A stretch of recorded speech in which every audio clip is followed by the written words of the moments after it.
The Horrible Gamers podcast may contain content not suitable for all ages. Listener discretion is advised.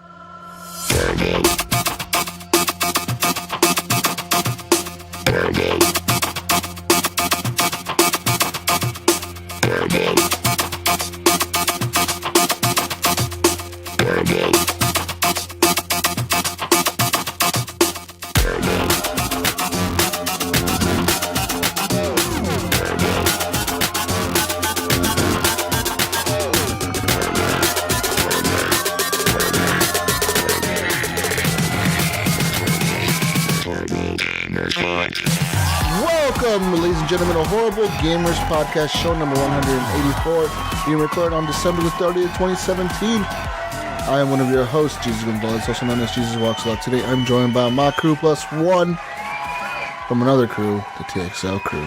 But starting off the list here, the Canadian, Ryan Gibson, give 877777777. It's back! It's back!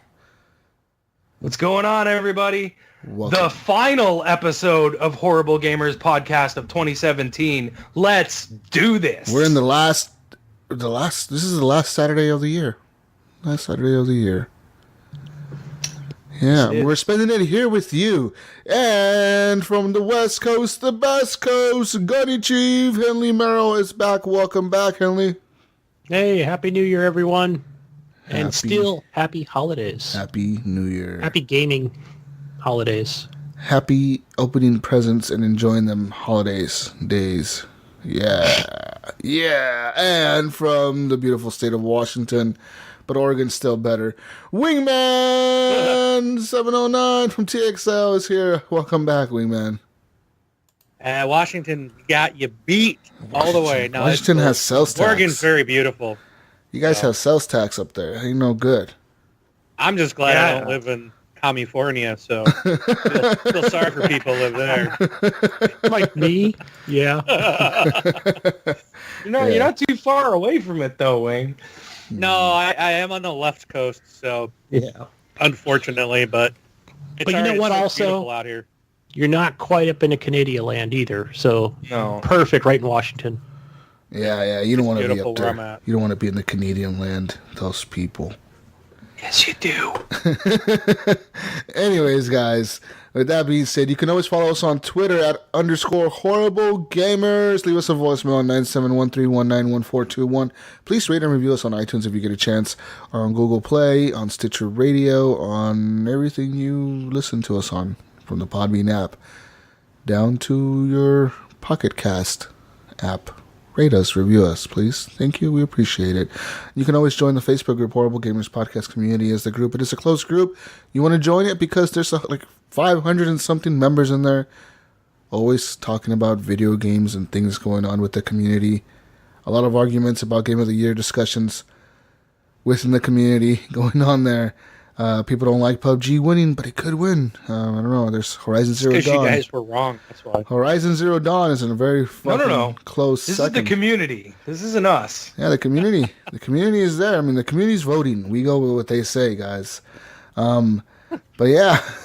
Okay, the community's wrong. You can always email us at feedback@horriblegamers.com. And guys, let's talk about what we've been playing this week. I played a lot of games. I finally finished Wolfenstein. Finished it. Hey, so you saw it finally. You saw it finally, Jesus. Yeah, I chopped someone's head off, I Put think. it on baby mode. Yeah. No. No, I was on on easy mode, baby mode, whatever mode it's called. I don't want. Wait, which one was it? Baby or easy? Probably baby. I don't know. Because I remember when I started it off, in like normal or above normal. And then I was like, this is too hard. I can't get past like this wheelchair part. So I dropped it down to normal and it was still too hard. I dropped it down again and I was like, these guys are still killing me. Like, what am I supposed to do? So I dropped it down to the easiest. I was like, fuck this game. Drop it down to the easiest. And I felt like BJ Blazkowicz. I mean, I was just a badass. Nothing could stop me. Literally, nothing could. I could walk in a room with 20 dudes in there like a big robot. And I would just shoot everybody and just like, boom, boom, boom, boom, boom. But there's lasers going off around me. Boom, boom, boom, throwing grenades, dodging people. And yeah, beat that. You can't beat that experience. Nice. I heard it's a great experience. It was fun. It was fun playing like that, man. You know, because you feel really overpowered. You feel like you just destroy everything. What's really cool about that game is that it does have a new game plus mode. And I think all the perks that you unlocked in the first playthrough, you get to keep them and continue on your second playthrough with them. So, yeah. That's why there's like the what's that mode called at the end? Like the last mode, like the hardest mode. I don't remember, but you're going out to kill all the Nazi high guys or whatever. Yeah, there's that one. Those are the Uber Commandos, right? And then there's the mode. There's a mode though in the game itself to like if you want to replay it, you have to beat the game once to play that mode, and it's like the super extreme difficult. Like you have a death wish or something like that. It says. But I don't think that unlocks if you play it on baby. Oh, sorry, eh? Yeah. Sorry. Baby. Sorry. Hey, at least I didn't fucking return the game because I was too fucking, I'm too proud to put it on baby mode. Yeah, I played it on baby mode pride. too, Jesus. What's up, Gunny? Too, man. We finished the game. My pride. Have you played the game? Oh, wait, that was Gunny that didn't want to do it? Yeah, he was like, I'm too good. Oh. I got 6 hours in and said, I'm done with this. I'm too good to That's play baby pathetic, mode. Gunny. I'm a real gamer. I don't put no baby mode on. Hell no. A real gamer finishes what they started. Whoa. Yeah. Ouch. Anyways, but that experience was really cool, man. The ending of the game is really fun. I like the ending credits, like the video they play at the end, right when the credits start to roll. It's like that video is cool. It's like, fuck yeah, fuck the Nazis, those motherfuckers. And you're like, yeah, take America back. It was fucking cool. I remember I finished saying that and I messaged you guys that this game was very American. It was so, totally is. The end was so like, America! Bitches, fuck yeah. It was totally like one of those moments. It was. You got like rock music playing in some of these, like it was really cool. Like I think it was that last mission that you're on. Like this rock music kicks on, dude, and it's like, fuck yeah, this music is fucking awesome. Like, yeah, this is what I want to hear. And you're in there just shooting the shit out of everybody with fucking robots coming down and just crazy shit is happening at the end there. And you got like this rock music playing. That shit was really cool. And now actually, I won't be afraid to say this, but I mean, I died like twice at the end there. That shit was hard. Yeah. Those there's like new robots that come in at the very end of the game. And those motherfuckers were like tough. I was like, God, these guys are killers. Oh wait, Jesus, what path did you end up taking? What do you mean? What did you take the path with the dude that tripped out all the time, or did you take the path with I don't even remember what the other guy did, but the one young guy, Wyatt or whatever, he fucking goes on an acid trip in the game if you pick him. No, I had the guy with the robot arm. With the robot arm. Oh, okay. The Irish guy? Yeah, I had him. See, I didn't have him. I had Wyatt, and he trips out on fucking acid. I had him, and he was really... Man, that Irish guy was really funny in one of the scenes in the game where everybody's drunk. He gets, like, super drunk, and he loses his arm because he gets pissed off at it. He's like, fuck you, I kill you, and he's trying to kill his arm, and he ends up losing it, and you have to go find it after that mission, after that cutscene. It's like, go find his arm. So you're, like, walking around the ship asking people, like, hey, have you seen his arm? They're like, I wondered how much different the game is, because I played the opposite side of it, so I didn't see any of that. Yeah, it was really cool. His arm was like, had like a mind of his own, so it would like flip people off and shit, like punch people. And like, he was like, fuck, I didn't mean to do that. It was really funny. I kind of want to play it again. It was really cool. His character is really awesome. I really liked his character because he was like the commander, right? Like one of the leaders of the ship or something. It was really cool, like seeing him, and he was like all drunk, passed out, and everybody's trying to wake him up, and you're looking for his arm. That was really cool. Okay, I gotta ask you something, and I'm gonna try and not spoil a moment, but I want to know if you still saw this moment. Okay. At close to the end. Okay. His wife comes in and saves the day. Mm-hmm. Do you remember that moment? She comes in and saves the day. Yeah, I heard about that on Giant Bomb. Is it the very last scene? The very last scene before the last mission? Yes. Yeah, where the door she comes opens in. And there's a bunch of guys in there. The Hound is in and there. She the comes robot. out with the grenade. Yeah, and the guns. Yeah, that shit was pretty cool. It was awesome. Yeah, it was interesting how they did that. Yeah. Pregnant lady, naked, covered in fucking blood, firing guns. Just blood everywhere, like so bloody. It was insane. I was like, what the fuck? Again, another fucking America moment. Yeah, it was that was an America. All she needed, like, was like a fucking American flag to drape over her when she was done shooting or something. If it like fell from the ceiling and like landed on her, yeah, like, or something. Something. I mean, that's all she needed for it to be like a total America moment, man. Yeah, the game is fun though. I really enjoyed the game. It was awesome going through there and seeing like just the different things going on in the world. I mean, the world was very interesting. It's a different world that we get to see right in this game than the reality we live in. And you know what's funny? I just started watching. What's that show called? The fucking Man in the High Tower. Castle or High Oh yeah, Tower yeah. or It's on something? Amazon. Yeah. Yeah. So and that's it's got a very similar storyline, right? So yeah, that story is very similar, but they're not as high tech as they are in this. In Wolfenstein. Yeah, in Wolfenstein, they're like high tech, fucking awesome engineers and shit, making cool robots and shit that kill people. It's fucking nuts. And yeah, another Man in the High Tower or whatever, High Castle, I think. High Castle. Man in the High Castle.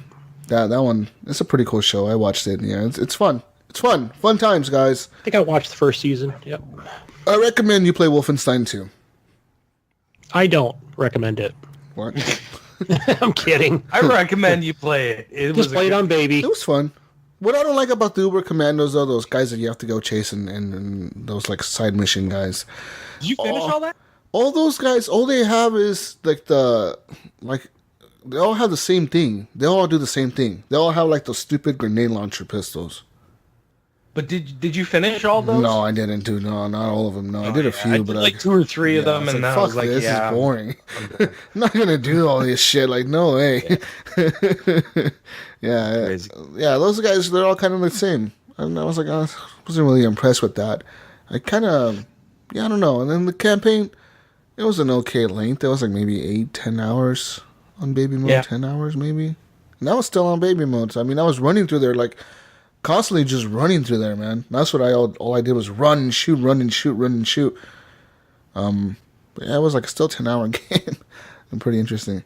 Anyways, that's that, guys. I finished what else you played, Jesus? Wolfenstein. I played a lot of other games, guys. I played some more Star Wars Battlefront 2. Now, I played this throughout the week a lot, man. I was having a lot of fun playing it. And last night, I actually played it with Taggin1. That's Gary. Shout out to him. Yes. I know he listens to the show. I'm not sure he's on Facebook, but he does listen to the show. I was talking to him last night on the party. And so playing with him last night after we played some PubG, we went over to play some Star Wars Battlefront 2. And that game it's good. It's a good game, man. That game is fucking solid, except for one thing. One thing happened last night. So we were playing on the map. Forget what map it is, but you're the little droid guys, the separatist army or whatever. You're those little robots. Like, Roger. You're them. You're attacking the palace, and you're fucking going in a straight line, like escorting your big ship. And then you get to the palace and you have to do some things inside the palace and capture it or whatever. Capture these points and then capture the middle at the end. Anyways, so we were playing the match. And during the match, during the gameplay, I noticed for a while there that I kept spawning without a squad. Like, I was the only person on my squad. I was like, why? Why is it the last 3 times that I spawned, there's no other person spawning with me? Like, you know how I usually spawns you with the squad, right? So I look at the scoreboard and it's like 5 versus 20 people. I was like, oh, fuck, no wonder. Like, these guys outnumber us like, 5-1 almost. It's freaking crazy. So we got to the end of the map. Half of their team quit. So there was like 10 of them left. And like a lot of our team quit. So then there was 3 of us left. 3 of us. Me, Taggin, and like another random in our team. So what I did was I told Taggin, follow me. So we spawned. We ran back all the way to the beginning of the match. Where the match starts. We ran all the way back there and we waited there for 50 fucking minutes. We were trolling the other team for 50 minutes almost.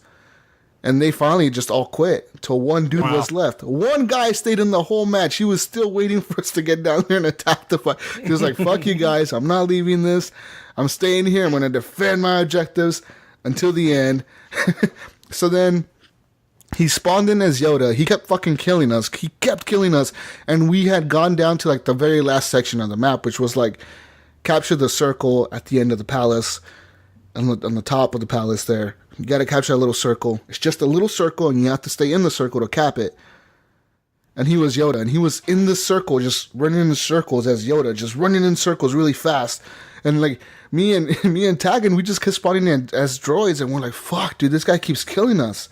And we had like 70 something lives, so we weren't really worried about that because there's no time limit, right? The game had no time limit. It's just if you get down to 0 lives, you're gonna lose the match, and if you cap it, you win. That's it. There's no timer. So we're like, fuck this guy. So then Taggin is like, dude, look at this. And he busts out, and he comes out as Darth Maul, dude. So then we run up there, and he's Darth Maul. I'm like one of the little droid guys. I run up there with him, and I just stand there and watch fucking Yoda and Darth Maul duke it out. It was like a fucking movie. These guys are jumping around, fucking hitting each other with the lightsabers. They're like clashing the lightsabers with each other. Like, man. It was fucking cool, dude. It was so cool. I even told him, I was like, I can't believe I didn't record that. He's like, why didn't you? I was like, I don't know, dude. I was just so like caught up in the moment watching you guys fight. He ended up beating Yoda. He like killed him or something, but it was really cool just watching that fucking fight. It was awesome, dude. Like, it was pretty amazing. But yeah, the end of the story was that me and Taggin won the match, even though we were outnumbered at one point. We still won. Nice. And you stuck with it. We stuck with it, dude. Everybody quit. They were all fucking... They were shooting at us from across the map. They hit me a few times. I was trolling them, jumping around, like, shooting back at them. And finally... Sounds like you're just really having fun with it. There was one guy left, and we went over there and killed him. And at the end of the match, I kind of like felt bad. So I kind of messaged him, and I was like, hey, man, look, good game. You know, you were a good sport about it. Like, good game. Like, honestly, good game. And he was like, no worries, man. He's like, you guys did a good job. He's like, I was laughing my ass off the whole time. He's like, I couldn't believe you guys actually pulled that off. I was like, I couldn't believe it either, man. And he's like, yeah. He's like, that's wild. He's like, it is the craziest experience I've had with Star Wars yet. He's like, that was nuts. I was like, yeah. Because they totally had the match, dude. They had like all these heroes up there. They had like all the fucking Jedis. They had like all these characters up there defending their base. And we were just in the back camping our fucking spawn. Just like sitting back there, just running in circles, taking screenshots. Yeah. Jesus trolls a lot. That was cool, man. It was a cool experience. Yeah. And I gotta say, man, EA needs to fix that. They need to add like a timer to the match or something, like a half an hour timer or something to the match. Yeah. I mean, because people are just too... They're too... Probably turn that into a...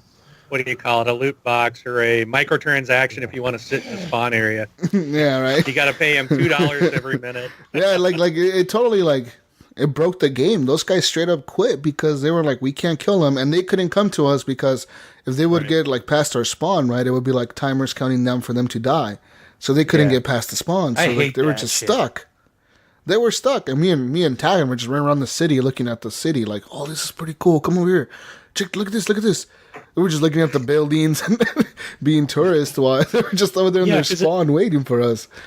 Because it sounds like people are just going to be impatient and say, okay, well, there's no timer. I'm just going to quit at this point. Yeah, just sit there. Yeah, that's what they did. They just quit. They were like, fuck these guys. They knew what we were doing, and they quit. They probably reported us to Microsoft too, but oh well. Oh well. Guys, I played some more games this is recorded. week. I'll be submitting it to EA and Microsoft. Go ahead. Ban this Jesus guy. He's a cheater. He's a hacker. I'm not a hacker. Hey, I didn't hack anything. I used what they put in the game. I didn't exploit anything. They have that in the game. That is a thing in the game. I didn't hack it. I didn't break it. I didn't like find a way to go back to the spawn. You did exploit it. No, not really. It's not really against the rules. It's just there. The nature of the intended way to play the game. No, it's not. How did I know? Yes, it is. If it was against the nature of that, they should put a wall back there that says you can't go behind this wall. You have to stay in this area or go forward. Yeah. Go forward. Like, you can't go back. Go forward, motherfucker. Like, yeah, they just didn't. They didn't care. So, anyways, I played another game this week, guys. I played lots of games. I played another game this week called 911 Operator. So, this is a game that I talked about the other week. I played it more this week. And that game is hard.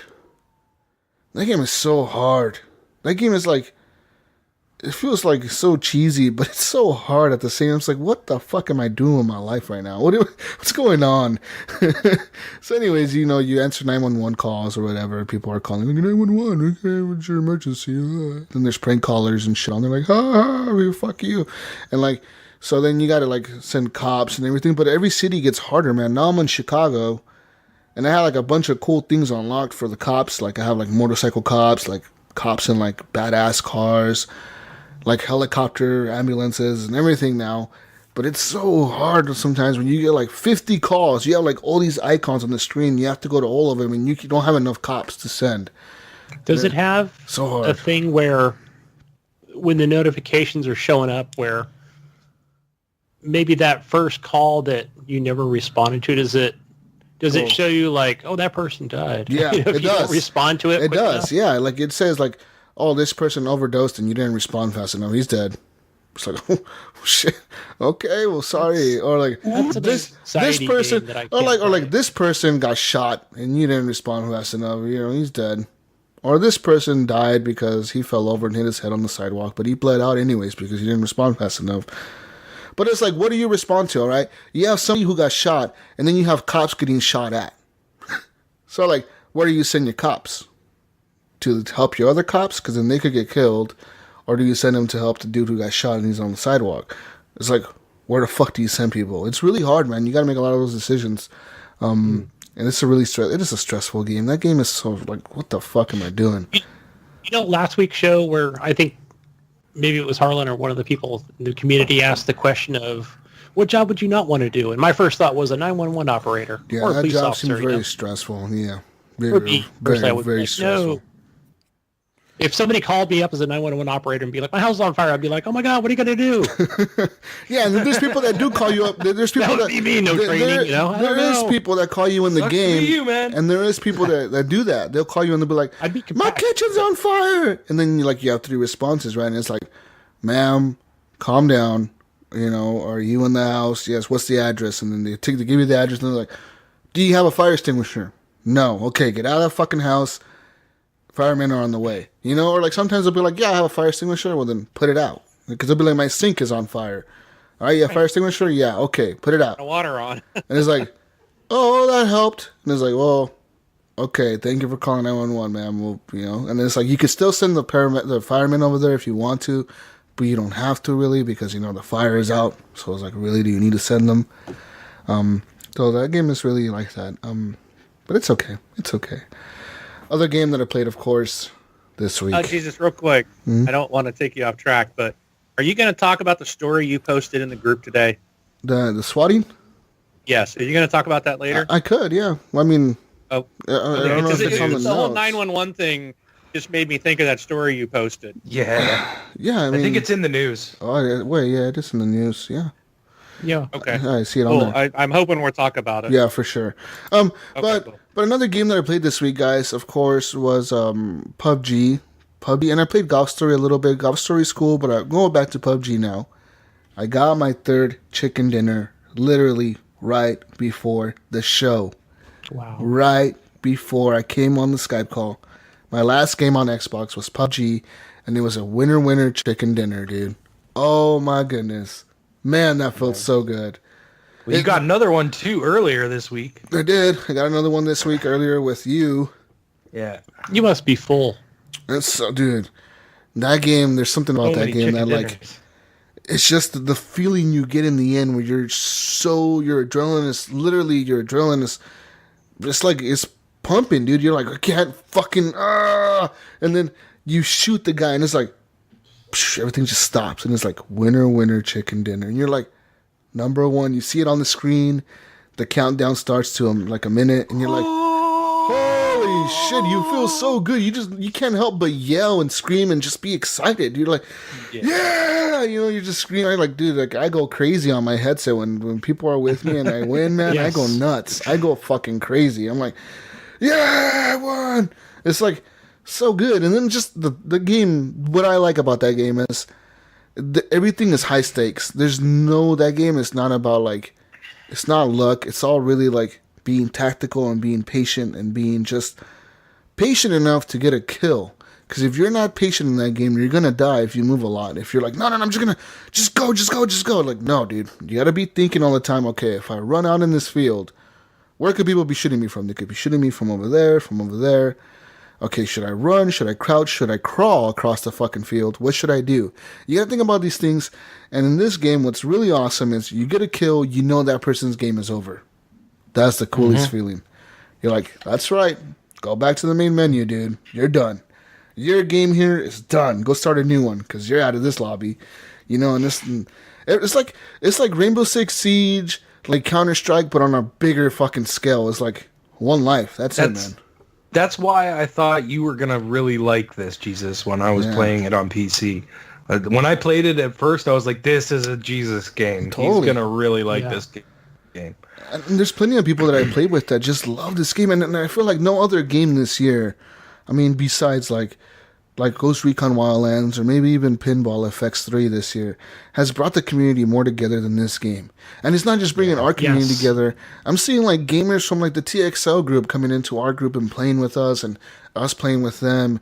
I've played with quite a few everybody, members, man. Just a lot more than any other game that I can think of. It's like, it reminds me of like the Rainbow Six Siege when we were playing that a lot back earlier this year and late last year. When we were playing that game quite a bit and everybody was just playing Rainbow Six Siege for a while. But what it brought me back to, guys, no kidding. Today I was sitting there playing this game with the party, right? With these two British guys and Brink. These are Brink's friends from Halo 3. They found him on Xbox Live. They were his squad from Halo 3. 10 years later, they're playing together again because of PUBG.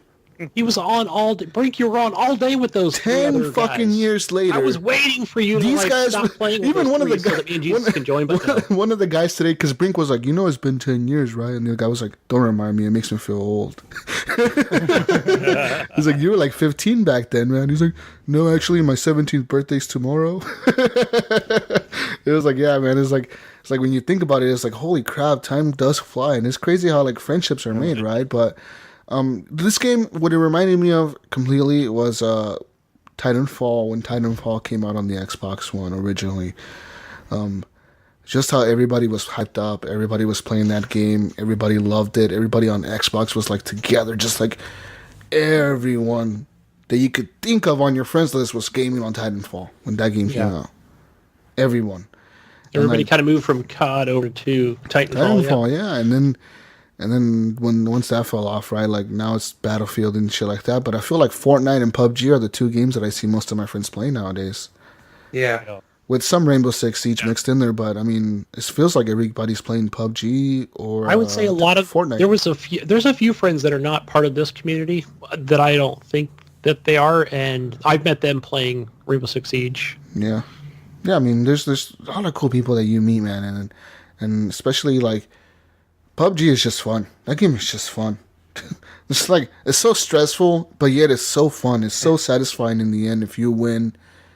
It's satisfying when you run over an entire squad, too. Yeah, Wingman and I were playing the other day with Brink. I literally ran over like fucking 5 or 6, 7, maybe 8 people that whole match, dude. I just remember, boom, hitting like just tons of squads, just running them over. We were just all cracking up, dude.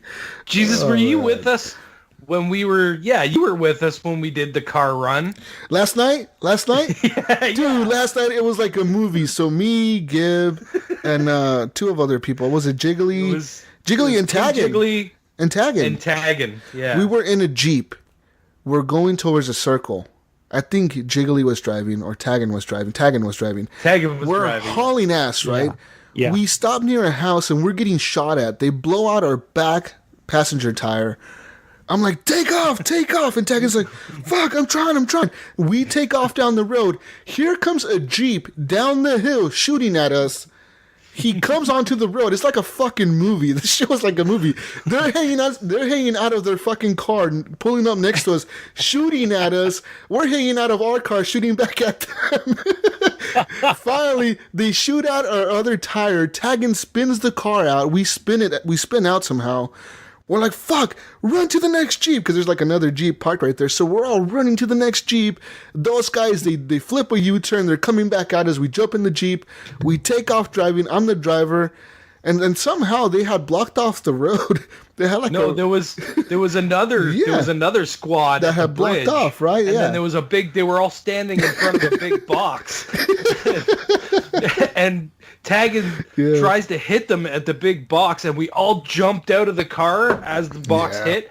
We all hit the ground. Everybody starts shooting at each other, and we all died. Yeah, that was intense, though. But it was just that moment of being chased next to the other car, and everybody's hanging out of the car shooting at each other. It was like, oh my God. It felt like a movie, man.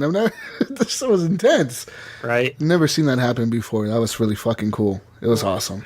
Another story about PUBG. I was playing with King Jiggly, tagging, and was it you, Gunny? Were you there? Were you there for the Jiggly Bush? I played with Jiggly a few times, but I don't remember. Oh, no, okay. We were. I can't remember who else was with us, but I was me, Taggin, and Jiggly. I know that much. It might have just been the three of us. I think we might have been playing 3-man squads. But anyways, we go in, and I can't remember what happened. Taggin was still alive, and I think I got killed later in the game, and then he was still alive with Jig, and then he got taken out. So Jiggly makes it all the way to the end. This is why I'm calling him Jiggly Bush. He's basically hiding in the bush, and the fucking circle was closing on him. So it was like he didn't have to move anywhere, and there was like 7 bushes all around him. And here's fucking Jiggly, pick a guy off, pick a guy off, pick a guy off, move to the next bush. Pick a guy off, pick a guy off, pick a guy off, move to the next bush. And he's just like fucking slowly moving from bush to bush and just fucking taking everybody out. And then it got down to one last guy, and the fucking guy finally saw him in the bush and took him out. But we got second place. But that was a hilarious story for PUBG. Yeah. He was just bush diving. It was pretty fun. And that's Very what makes this game. That's what makes this game amazing, man. I mean, there's matches where we go from having nothing to literally almost winning the match because you're like, dude, we just kill people and take all their shit and we almost win. And that's like so crazy how you could just do that. You could start off the game with literally no clothes on and win the fucking match at the end.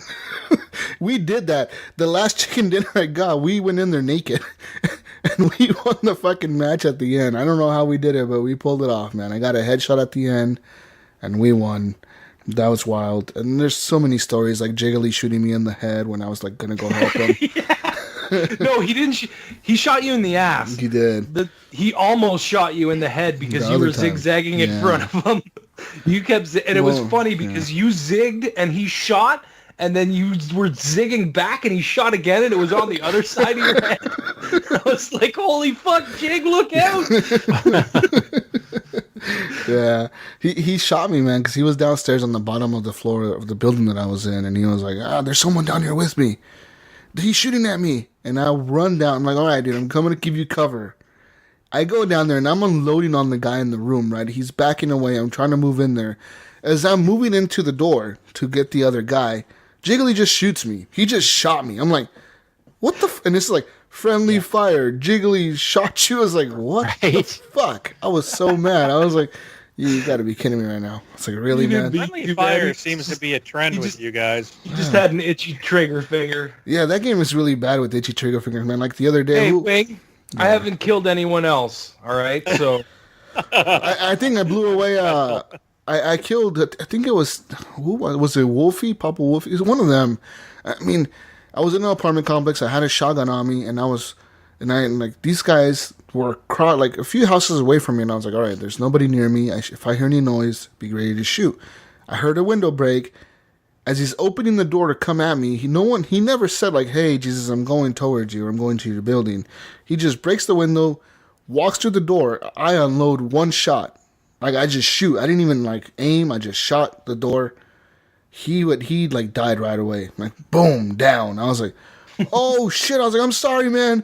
He's like, what the hell, Jesus? I'm like, dude, you should have told me, hey, Jesus, I'm coming into your building. The door. Don't fucking shoot me. Do that, yeah. Yeah, I'm behind you. I'm coming in. Into someone's building. I'm like, I'm coming in with you.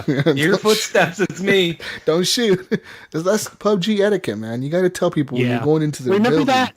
Guys, remember that in Rainbow Six Vegas 2? Remember that? Yeah, you got to communicate. Yeah. Both those games, you got to communicate. You have to be talking to each other. On RV6 too, where it's like, you got to tell them you're going to come up behind them. Don't just come up. Yeah, don't do that in PUBG, man. That game is so itchy trigger. Like, Yeah, you just want to shoot everything that moves. You're like, fuck, the bush is moving. You're shooting at the bush. Yeah, there's so much tension in that game. It's like you're just it's tense moments, and you're like, with you, Wing. It was a tense moment. There was a huge firefight. Shit was going on, and then you just came around the corner. So I just fired. Crawling. It's like instinct. Crawling on the ground, telling you I need help. You weren't telling me. Okay, that's a different story. Buddy, bam! I help. I put you out of your misery, man. Help you with some lead. He just looted me. That's all. That's all he wanted. He wanted your gear. He liked your shirt, Wingman. He liked the shirt you were wearing. I don't think you had anything, did you? Yeah, you did. Because you were in that firefight, so you must have had something. That's awesome. Yeah, but that game is all about the stories that you make while you're playing that. That game is so good. So good, guys. Like, I have the most fun when I'm with a squad and we're just doing stupid shit or running away from the fucking wall and like freaking out. You know what I mean? Like, that's the best part of that game. It's so much fun. Yeah, it is. Playing by yourself, I feel like I played by myself today quite a bit, and I got to third place in one of the matches. There's a lot more, like, you're right. There's a lot more you're riding on when you're playing alone, because you know there's nobody that could pick you up. You know, if you go down, that's it. You're down. Like, you're done. Like, no matter what, dude. And it's just, playing solo, it just, I don't know, it feels good, but it doesn't at the same time, because you're like, it's so stressful, man, because you're literally watching everything that moves. Like, you see something moving, I should shoot at that thing over there, it just moved. Is that somebody laying on the ground? I don't know if it's somebody laying on the ground. And then it's just so much. It's not like in squads where you're just like, hey, man, is that something over there? It's like, no, dude, you're tripping. I'm zooming in on. There's nothing there. It's just a bush. It's like, oh, okay, all right. Right. You know, it's like you could have somebody that's covering you and helping you out. That bush is moving. Shoot it. But yeah, the game is cool though, man. There's a lot of cool guns in there. The M249 is really good. Level 3 backpacks are the shit because you carry so much stuff in them. Ghillie suits are awesome. Yeah. I've never seen the ghillie suits. You can find that like in a drop box or drop thing. I stay away from those. The M249s are also a thing you only find in the box. Is the M249. I think the AUG.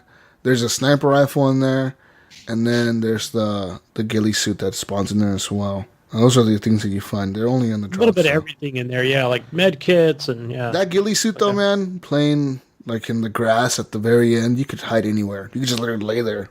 People run right over you. Do they always drop the ghillie suit at like when their circle's like closing all the way in, or does it? It doesn't always drop. I don't know how the drops actually work. I haven't been able to like see how those work because it's not. I don't get them every game, right? Yeah. But I know for a fact that the M249 only comes in those. The ghillie suit only comes in those because I have gotten those in there. I've gotten the sniper rifle in there as well, but. Yeah, I don't know, man, how randomized those things are, because sometimes you get there and there's only like an M249 and like 300 bullets and that's it. I was like, well, okay, like, this is cool, I guess. Like, you just walk to a death trap. Yeah, for like one gun and 300 bullets. You're like, what the fuck? This is bullshit. There's fucking smoke and shit that people could see from like miles away going off, and you're like, what the fuck? What is this? You know? And anyone close by with a high vantage point is sitting there with a scope. Yeah, just waiting to fucking shoot you. Yeah, and it's like, ding! Yeah, and that happens so often. But PubG, man, PubG, play it, guys, play it. Preview. There's still a lot of bugs in the game though, but do you get an hour free or whatever, right? With game preview? Yeah, you do. Yeah. I didn't even think about that because I bought it day one, so I didn't. I think most people did too, yeah, but I think you do get a trial for an hour. So I think if you haven't tried it, at least you can get an hour in while it's in game preview. That's cool. Yeah, all the game previews have a trial for an hour. Yeah, I forgot about that. You should try it out, guys. Try it. And if you don't like the PUBG, how like wonky it is, or whatever reason you don't like it, go play Fortnite. That game is just as fun. And I mean, let's be honest, PUBG's getting better. Yeah, way better than it was at first. I feel like now I could drop out of the plane without any drops or like frame rate drops, really. The frame rate drops are getting a little bit better. I still see frame rate drops. Not as significant, though, as were in day one. No, not as much, Yeah. But still there. And ain't no 30 frames a second solid, I tell you that. Yeah. Fucking Xbox. World's most powerful console. Did you play anything else, Jesus? No. Besides that, not really, no. I mean, not that I could remember at the moment, no. All right. What have you played, Canadian? That we haven't talked about yet because, yes, PubG I played, Star Wars Battlefront 2 I've been playing. I've been having a lot of fun with Star Wars Battlefront 2 as well. I played through the campaign. It's a good game. I enjoyed myself. Did you finish it? it? A decent game. Yeah. I Campaign finished is it. good, right? But I don't have the DLC. Is that free DLC? Yeah, it's all free, do you man. have to buy that? Yeah. No, it's all free. Okay, I might have played through it then, because there was like a little chunk after. Okay, what missions? Tell me what did you play at the end? Kylo Ren, right? Yes. Yeah. Did you play with Iden Versio and her daughter? No. Okay, now that's the next mission. That's the one that's the DLC mission. Okay, maybe I gotta What's look. the one and see that's if I like- still have it, because I'll play it. I'll play it tomorrow. Even, Yeah, maybe. it's free. It's not even that long. It's like an hour, maybe, if that. Right, Yeah. Wingman? Wingman didn't like it, but I liked it. It's like an hour. Sorry, didn't like what? The last mission that came out for Star Wars Battlefront 2, that DLC one. It was just super short. Oh, but it was free, man. You know, I mean, there's only like, it's not free. You it's still paid for the free. game. It's free. Whatever. Yeah, but I mean, I know I can't complain. First hit's free. yeah, always. So No, it just was super short. I expected a little bit more, but yeah. I played it. I mean, it was okay, but it was a lot more dialogue. It was like 90 minutes max, and Hmm. maybe half of that was you actually playing. Yeah. That's all. I just kind of was like, okay. I thought there was going to be a little bit more to it, but Yeah. I mean, So I don't know. I liked it. What I like about Star Wars Battlefront 2, guys, it's just they totally were able to capture the feel and the look and the sounds of Star Wars. It feels like you're in a movie. It sounds like you're in the fucking movies. It's like you're in the fucking movie, dude. Like everything just looks so good. Like that has to be like one of the best looking games on the console at the moment. Yeah, probably close to, yeah. But I mean, the original Battlefront was the same way when it came out. Like it That looked Dyson, amazing. yeah, that engine, dude. Frostbite 3 is amazing. Frostbite engine. Yeah, fuck. Those guys are nuts. Anyways. But yeah, so I had a good time with Star Wars. Even I got in. Me too. I never really cared for the multiplayer, but I got in there and started playing, and I was like, you know what? You played with us, into right? that specialist class. I was doing well, like just sitting back and kind of sniping some people off, like from afar. I would find a group of my guys that were going in, and I'd just kind of trail behind them, and then start picking people off when I see them start firing at my buddies. So it was good, man. I had fun with that. So another good game that kind of got panned really, really badly about the whole microtransaction thing and everything. But it's unfortunate because the game is actually really good. Like I'm enjoying it. Yeah. So then I think that's why Activision doesn't care. You know why they're just like, hey, we made an awesome game. So that and it's EA. Star Wars, so it's gonna sell just mean off EA. the sell anyways. Yeah. Yeah. Right. The name's going to sell on itself, yeah. Especially with the movie coming out and everything. You know kids are going to want it. So then I picked up a couple of games that were on the sale. I picked up the original SteamWorld Dig because I really enjoyed SteamWorld Dig on the Switch. So I was like, you know what? It's on sale on Xbox. I'll pick up the first one. And I played a little bit of that, and it's the same game, just a few different, different gameplay things that were added into the second one that aren't in the first one. And then I got I Am Bread, which I saw that game. It's like $2, right? yeah, it was like $2, so I was like, whatever, I'll grab it. And it's Bread. interesting. I can't seem to get into the toaster, but I don't know. I'll try again sometime. You're basically a piece of bread and you flop around.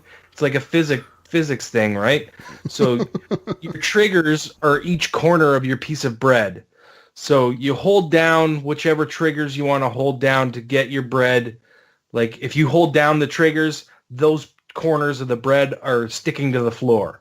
So then you can flip your piece of bread over and then use the next triggers to flip over again. So you're like constantly flipping and moving forward and trying to flip yourself up on top of things. And you can hang on if you push the buttons, that whatever particular corner is associated with that button will stick, like hold on. and then you flip yourself up and then stick that corner, and you know what I mean? And you just kind of keep going, and it was really difficult. And then I got to the end where I was supposed to get in the toaster, and I could not get my piece of bread into the toaster to toast myself. I was like, what the fuck? I just couldn't do it, and then I gave up. I have to sit. It just sounds so stupid. It does. Stupid. It's totally stupid. Yeah. But like that's sort of the fun about it, right? Like it's hilarious too, because you're sitting there watching your piece of bread go across, picking up all this dust and garbage and stuff sticks to your piece of bread as you're flipping around. And I guess you want to try and get the cleanest piece of bread you can by the time you get to the end and toast yourself. I don't know. I didn't finish the level, so I don't really know what happens. But check that out, Ryan. Now that you've purchased that, Gunny. So check it out. And then the last thing, well, no, I got one other thing after that, but the last console game that I've been playing is Titanfall 2, and I am having a friggin' blast playing Frontier Defense. I've been playing with Jonathan and Gamer Couch and Gamer Couch. Paradox? No, Paradox wasn't there. Pinpoint Red. I think there was someone else too, but I can't remember. We were playing with a bunch of different people. But we've just been doing Frontier Defense, and it's a blast, man. I really feel like that mode just never gets old. Same maps. Yeah, I really got into my groove with the Titan that I was using. I was using an Ion, and like I had been using Tone and one of the other ones, I can't remember what name it was, but I usually use those two, and I got into Ion, and I was like, oh, wait a minute, this is my Titan, this is the one I need to be using, and we were just fucking romping people. It was a blast, man. I'm really having fun with that. So I'll be playing more Titanfall 2 with Jonathan Hall and probably Gamer Couch too. So join us, man, if you want to play some Titanfall too. And then the last thing I got, DropMix. I mean, you guys might have known this already because I've been posting on the Horrible Gamers group. This game is so much fun. If you have a party atmosphere, or even if it's just you and a friend, or even if you just want to sit there and mess with the cards and do a freestyle thing and mix songs together and stuff like that, you can do that too. The game is a blast. It's a little expensive. It's been on sale for the last little while. So I mean, hopefully if you can get out and catch this sale at like half price right now, pick it up. It's worth it. It'll come with 60 cards, so you have enough to play a 2-player or a 4-player game right off the bat. But then you can buy card packs and you can buy playlists and stuff like that. So a playlist will come with another full set of cards where it's another playlist. So another person could use that playlist to play with. When you play 2-player, you play it. Each player gets 2 playlists. So you pick 2 of the playlists and then you shuffle your cards together and you play. Basically, what you're doing is you're matching colors on the cards with the colors on the board. So there's a red, a yellow, a green. What am I missing? And a blue. Blue. Yeah. So the 2 end ones can do 2 colors. So you can either put a red or a yellow on the one outside, or you can put a blue or a green on the other outside. And then it moves in. So there's a next brick that's just red cards. You can only put red cards on that. And then the next brick, you can put red cards and yellow cards, I think. Oh, red cards and red and blue? Yeah, red and... I can't remember. I got to look at the board. But anyways, the color cards... The color associated with the card has to go down on a section that's associated with that color. So you basically say, okay, I want to put a guitar riff down. This guitar riff from this song, I put it down on the red thing. It starts to play. So once you drop that card, the song starts to play.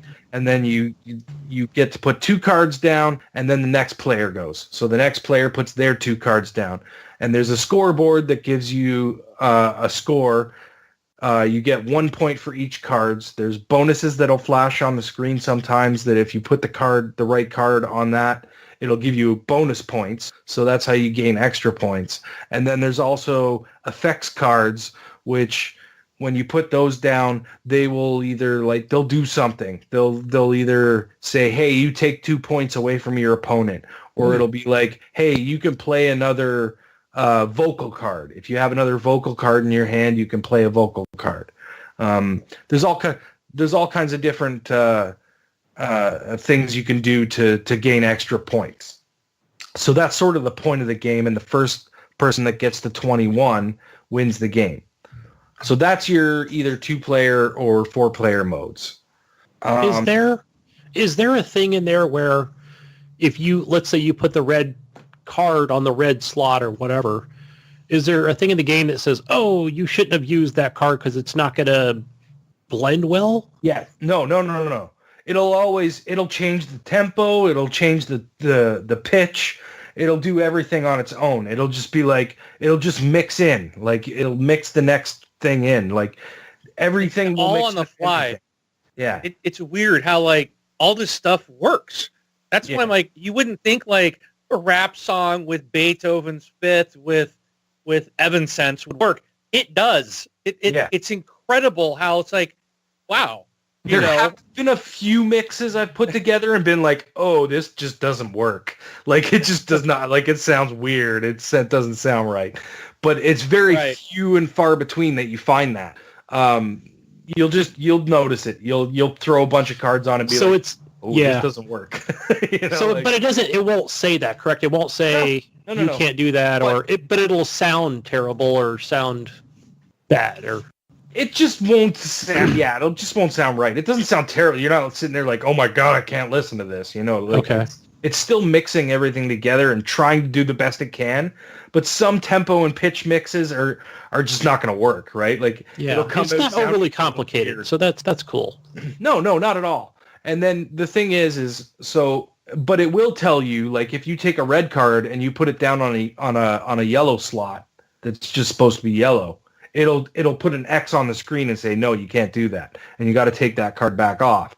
So the other trick with this is each card is leveled, level 1, level 2, and level 3.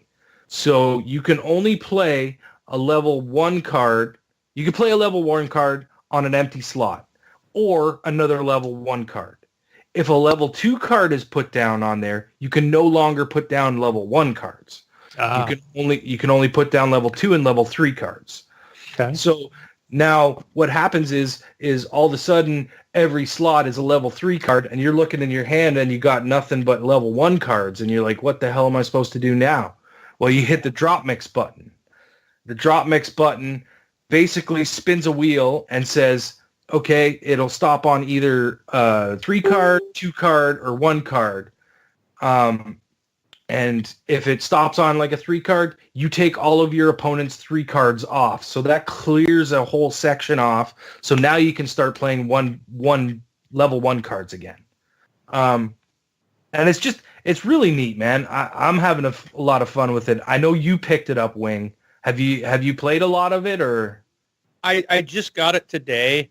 I got to play 2 rounds with my daughter today. So the first one we did was a 1-on-1, and she smoked me.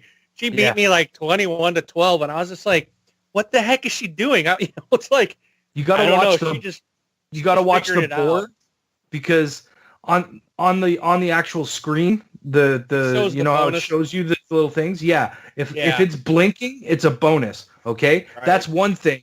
Now, when you put a card down and your card's on top of that pile, you own that section, whatever that section is, right?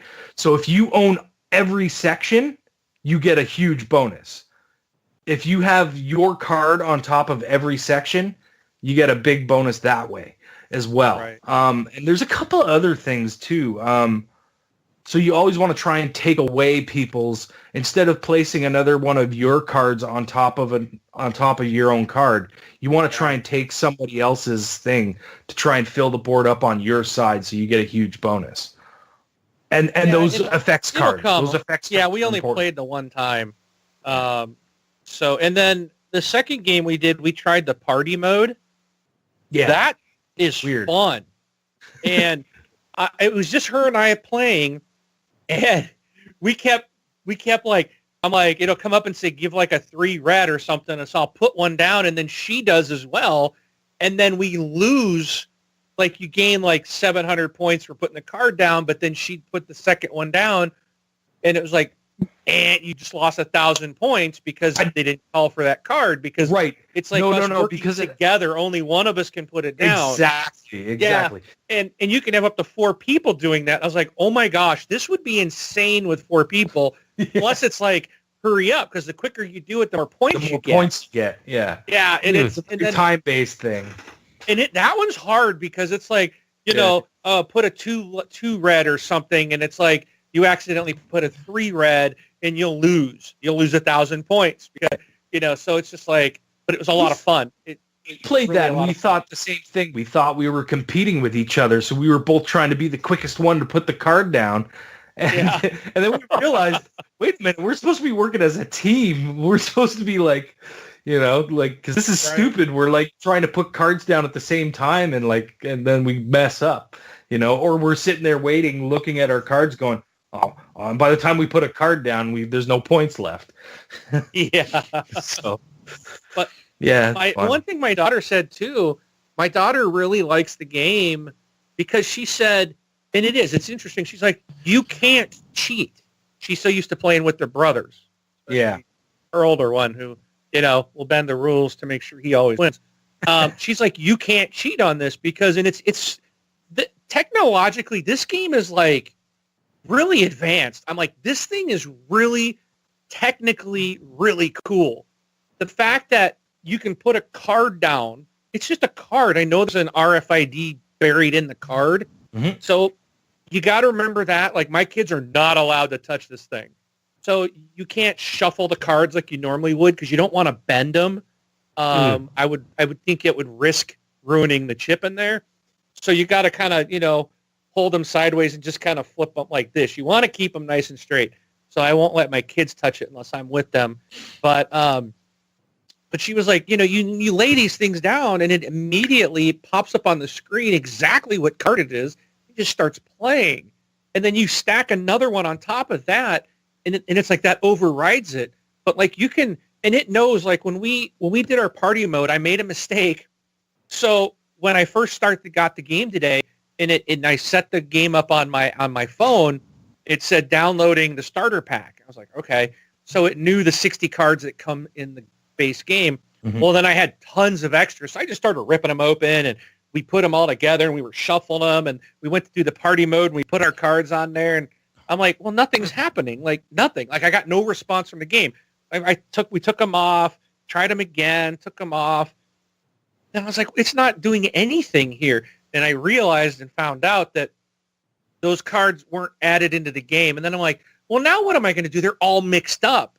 So you have to actually add all the extra packs. You have to add them into the game. And all that is you go in and there's an option to add them. And you just place the cards on the reader and they're not in the collection and you just hit add. Yeah. Now you can play with them. But it's like the game has to know you have those. So once we did, I had to go through every card and add every card. It was probably it was Wayne, probably just so you know, cards. You can do them in piles of 30. Oh shit! You can drop a pile of 30 cards, and it'll read them all. Right. I was using like all 5 and just putting like I was putting like 5 on every 5, so I was doing like 25 at a time, and it would just say add them, and because I did find one that didn't work. In this way, I knew that every card was getting registered. One spot though, and then it was just like it would be like brrr, you got 30 cards there. Boom, add to collection, and then that would have been a lot, but I didn't know, and I didn't see anywhere that it even said. It doesn't really tell you much. There's like no instructions to this game. Well, YouTube videos. Yeah, it's all question. YouTube. Question, is this, Ryan, I watched a little bit of that video you put up on Friday. Are you, and I noticed that game that you have, or it's the reader or whatever from what it's reading from, I guess we can call that a board, and then you were watching that on a screen. Is that your That's my tablet. That's your tablet. Okay. So your tablet, did you download the app to play the game? Okay. Yes, you download an app from Google Play or from the iPhone store. So you can do this from an iPhone or a... Yeah, you can do it from a phone. You can do it from a tablet. You can do it, yeah. Okay. Basically, any device you have, you can use. I use my tablet because it's a bigger screen, right? Like, it's nice to have the big 9-inch screen there. So. Yeah, I tried to use my wife's iPad. She's got like an iPad 1 or iPad 2. It's an older iPad. And the app I installed it. The app won't run. I launch it, and it comes up, and then it just crashes. And I rebooted her thing, and I was like, okay, I'll put it on my phone. And it came right up on my phone. And it actually does work on a phone screen. It's not, it would be nicer to have the bigger screen, but it actually worked very well. And what was nice, too, and you can do this with a tablet, is I have a Bluetooth speaker that I had it connected to my phone. So the game was going through that speaker instead of my phone. Yep. So it was so much better.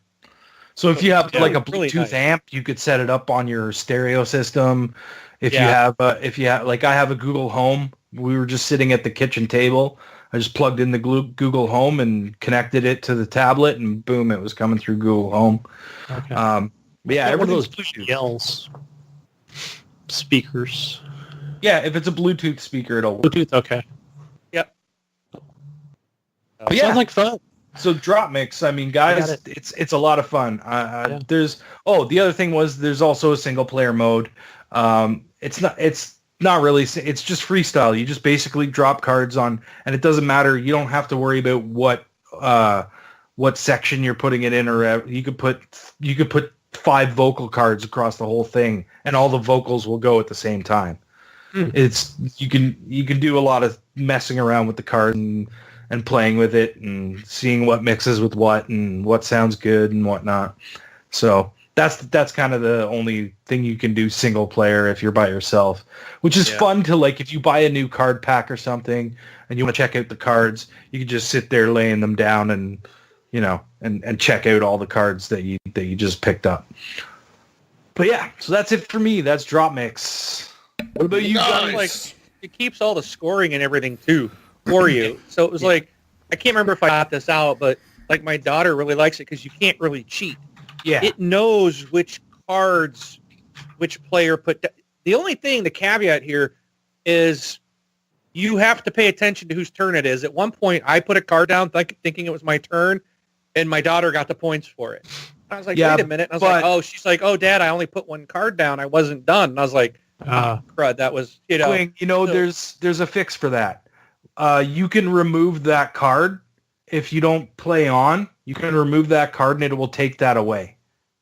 I pulled it back off, but it already switched back to me.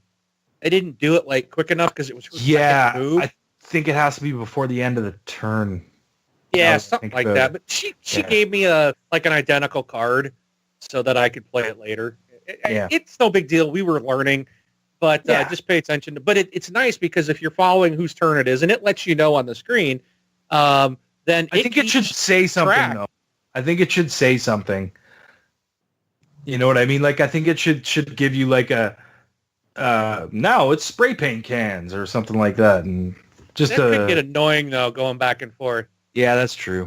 That's true. That could be annoying, but yeah, it was, and that was on our first game, so yeah, now I know to it. Yeah, but it's fun. I do like it, so cool. We'll be playing a lot more of it probably tomorrow. I wish there was a way that we could play online. That would be fun. Like if you had a DropMix and I had a DropMix, we could connect together. Oh yeah, and play against I could see the app. That would be cool. I could see the app doing that. I could see that being. It's harmonics, They couldn't they couldn't figure out how to do multiplayer in Rock Band 4, even though they had it in 2 and 3. Right. So I wouldn't expect it for at least 5 versions of this. But I honestly, this game is really cool. but I have a feeling this is going to be a very short-lived item. I seems like don't a expect this to be out there for long. I see it like an expensive game. They could have easily done this as an app or something. I feel like it. I don't know though, man. Where are you gonna pile your cards? And not, You don't need to pile the cards. You just make everything on like an app. In an app. Nah. No, it's cool. It's cool to have the cards in hand and the it is. It's not Board meant lights to be, up and fucking. Yeah, it's meant to be a party game to play with people in person. But I remember seeing this before it came out because this is brand new. It just came out. Yeah. And I remember seeing it beforehand, and I was like, "Man, this is really cool." And I was like, "Man, that's expensive." And that was That's what $100. I was thinking when I first heard about it. And then I saw you with your thing, and then I looked at it today, and I was like, "Oh, hey, this thing's like $70." Yeah. I'm like, it's not too bad. Of course, with all the freaking card packs, I've spent $150 on it, but Yeah, I was gonna say. and that's You where bought more. You bought there's more your packs than I rate. did. Yeah, and I wanted to buy more, but I'm like, no, let's just wait. So, Wait till But, there's a uh, fire like- sale in a couple months. but here. I do think that this is They going are to be on something sale that now. is going to be one of those products that is probably not going to, those things that like are really ahead of their time and really neat, Mhm. but it's going to go away because it's of the cost, or people are going to be like, I don't get this, or I think the cost Why is the can't I main just do it thing. on an app? I think the cost. Yeah, I think it'll be a great party game. I think at first, I'd say the first year. And then, it'll be, well, I have the app, so I have every card. So, but yeah, it'll No, definitely because be a you great have party to purchase the cards. You have to buy But what I'm saying is, I don't That's what think I mean, this is will last. It just digitally, won't. It doesn't seem like a thing that people would want I to feel spend like money it'll- on. No, I What I'm feel saying like is when it people comes to Xbox, it'll be a digital thing. people don't want to spend money on card packs. That's the problem, I PlayStation think. 4. Oh, I don't know believe about that. I Yeah. don't believe Whoa, that. Wingman Dude, there's spends money on like cards. crazy everywhere. Yeah, but do you think? I just don't Think see it about- catching on for like the majority of people. It'll be a cool party game, but I just don't see people like that'll catch on like a big thing. I think the don't see it. price is the main problem here. I think you're right. This could go away, and then someone in like 2 or 3 years makes an makes app. a cheaper version of it, Yeah. or a cheaper way to do it when technology's moved along a little further. Think about this But game. it's- You could have this game on an iPad and have virtual cards. And That's buy- what I'm saying. You know what I It'll mean? become And that. just have virtual Yeah, cards. but You could just it's- tap it's- virtual cards. It's not the same thing. Absolutely but, not. But still, This is you'll a get the same. board game. You'll get the same experience and a funner experience won't. if you have it on an iPad, and it'll be No. more accessible to more people. Because I people don't disagree. want to play board games. Nobody wants to play board games. Lots of I people don't. play They board do games. parties. dude. Fucking nuts. That's boring. Boring. Board, Kids board go games from, are for you know, old people and little 10 to kids. 24. That's not true at all, man. Old people and little I think kids. how many people play fucking Magic the Gathering? That's a card game. That's a Yeah. that's a unique card game, not a fucking but I music spent pack.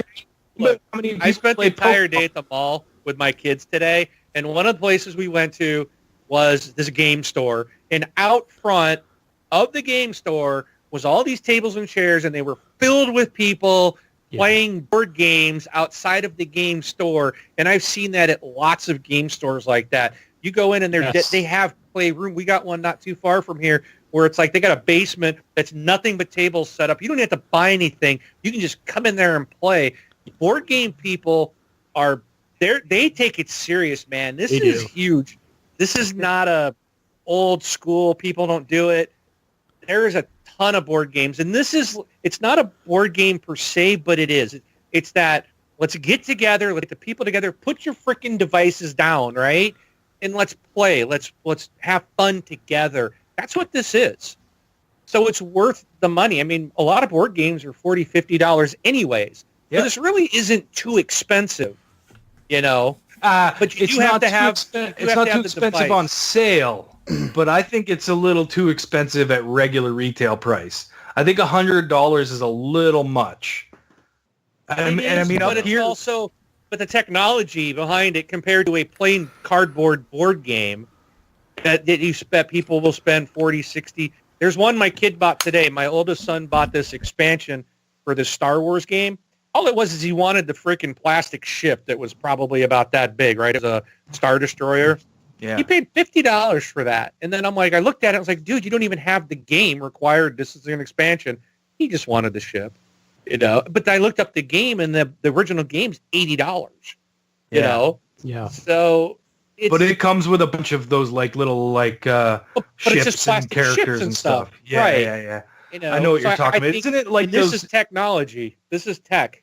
Isn't it like one of those click games where it has the little thing on the bottom of it, and you have to click every time you use it, or something like that, and it has different power-ups or something? I don't know about that one. He has a Star Wars X-Wing, which has the little ships, and then there's these things, you know, the cardboard stuff you put out, and you can make so many moves, and then you can. Yeah. It's like a role-playing type of game. You know, but yeah, it's something like that. But I mean, he's gone anyways. Jesus doesn't know what he's talking about. He's wrong. You're wrong, Jesus. But anyway, Board games are still a thing, Jesus, just so you know. Old people It's play still a that thing. shit. Old people, dinosaurs, fucking That's why I'm dinosaurs are getting it. playing I'm board old. games. I'm old, so I'm going to get it. Why couldn't they cut the cost of this fucking thing? Let you slap a tablet in there. Download the app on the tablets. you do put your own tablet in there and you download the app. And you still pay You have to $100 pay for the- this you have shit? to pay for the God. board and Oh the my cards God. all It's the have- board that you're paying Jesus for. dude. Christ. And This is the expensive. Cards, This is these are social Oh my game. goodness. It's not a social game. I'm not social. That's why I'm not into this game. I'm not social at all. Jesus doesn't have any friends. I don't have any That's his friends. complaint. I don't have friends that are willing to play this shit. I could not get a group of 5 people in my life that I know personally that would be like, let's get together, Jesus, and play it. Like, I would get maybe Jonathan. I could get Jonathan to come over. And that's about it, because he's the only nerd that I know that would play this shit with me. Okay, so Jesus. Okay. Good news. Maybe not. So you remember the last time I met you, I was down for work, right? Visiting customer down there in Portland.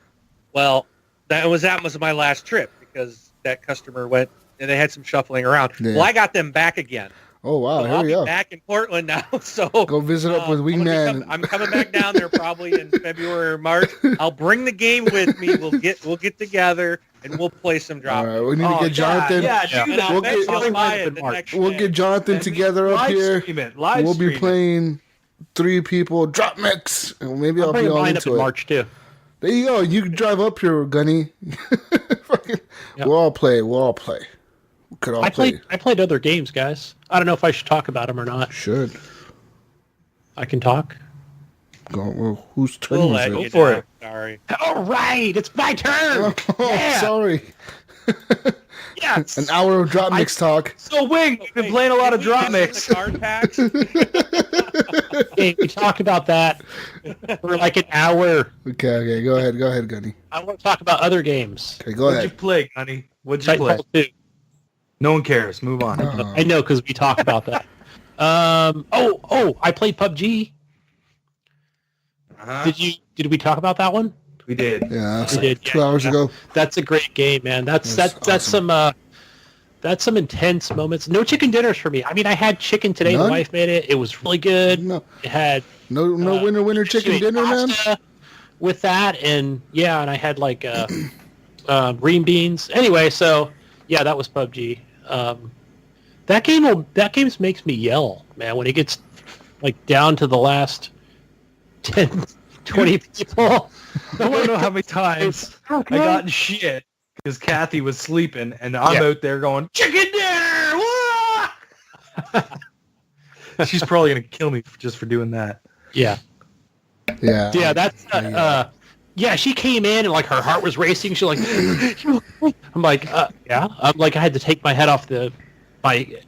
Oh, sorry. I'm just playing a game. I'm sorry. I'm kind of busy here, honey. Come revive me! Oh, sorry. I'm just playing a game. Don't worry. You don't need to pick me up. She runs in the room of the defibrillator. The first aid kit. Yeah, I think I even said, I want to say I was playing with Tegan, Jerry, and somebody else who's not from the community, Mr. White, man, I came back into this house and the guy, he was trying to shoot me. I'm trying to shoot him with a shotty. I jumped down the stairs. He gets me down. I crawl down the stairs, and I think it was Jerry or Mr. White, my two friends on Xbox, and they come in and just fucking lay waste to the guy. And I think I screamed, "Sit the fuck down!" like as loud as I could. And yeah, I was like, wow, I couldn't believe that just came out of my mouth. But it was just super. Your neighbors are like, "What the fuck's going on over there?" I was like, my window was closed because it's cold. So I was like, all right. My neighbor next door, dude, because their bedroom, well, one of the bedrooms is right next to this wall, so they probably fucking hate me when I'm yelling at 1 in the morning. Something, you know? Oh man, it's super intense. Yeah.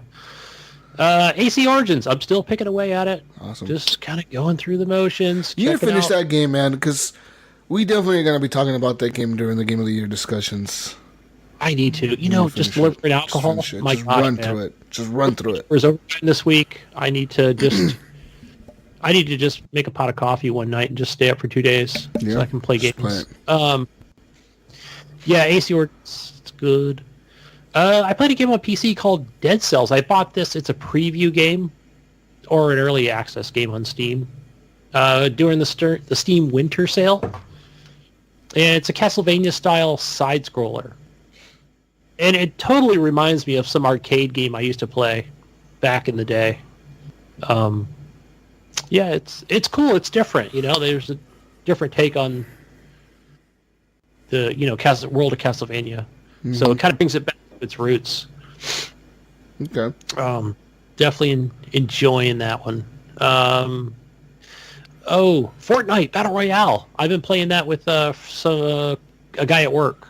So yeah, him and a few other friends, and that's cool. No Battle Royale wins this past couple weeks, but yeah, it's like we'd go to like the other side of the map, just like we would do in PubG, and kind of loot that area because it's going to be all open and unlooted. But man, when somebody's got a sniper in that game, there's a lot of open areas. It's easy, just gets picked off, Mm-hmm. From the mountains, dude, when they build those ladders up to like the big mountains or whatever, and they're just up there camping. Right. Yeah. It's where I hear them coming. No, they're going to be sniping you from afar, or like you said, they could be up on the mountain raining down missiles on you. Yeah. So, and you won't know it before you'll be dead before then. But yeah, it's a cool game. It's pretty, I like the vanilla Fortnite game, and Battle Royale is fun with a squad or duos. Okay. Anything else? The other thing I've been going through my Forza 7. Mm-hmm. I'm still playing on the long campaign method, which is basically instead of going around the track 6 times, let's take it 15 laps. Fucking crazy. No way. I would get so bored of that shit. I'd be like, fuck, it's just boring. And because you're going to get more chances to go around the track. Lame. Yeah. Fun. No. It's the same reason I don't watch NASCAR, man. So, you're not really... I mean, you don't race those tracks that often. They mix it up. Even though you're going to play you're going to do stock... Well, you're going to do the actual pickup trucks, like Ford F-150s or something. You're going to do Ford F-150 challenges or something. But they're still going to give you different tracks. I don't want to race on a Ford F-150. I never in my whole life have looked at a Ford F-150 and thought that truck would be cool to race. Never. Yeah. I mean, it's not arcade. That's the one thing you got to remember. It's not, you're going to feel the weight of that truck. I must have flipped over about 7 times today. Oh, wow. And I'm like, rewind, damn it. So, yeah, and then you're going to come around that corner and go, okay, I'm going to be top heavy coming around this one corner. I need to slow down on the brake, maybe hit the handbrake. Okay. Relaxing. The other one I always go back to is that Forza Horizon 3. That sounds funnier than the other one. Yeah.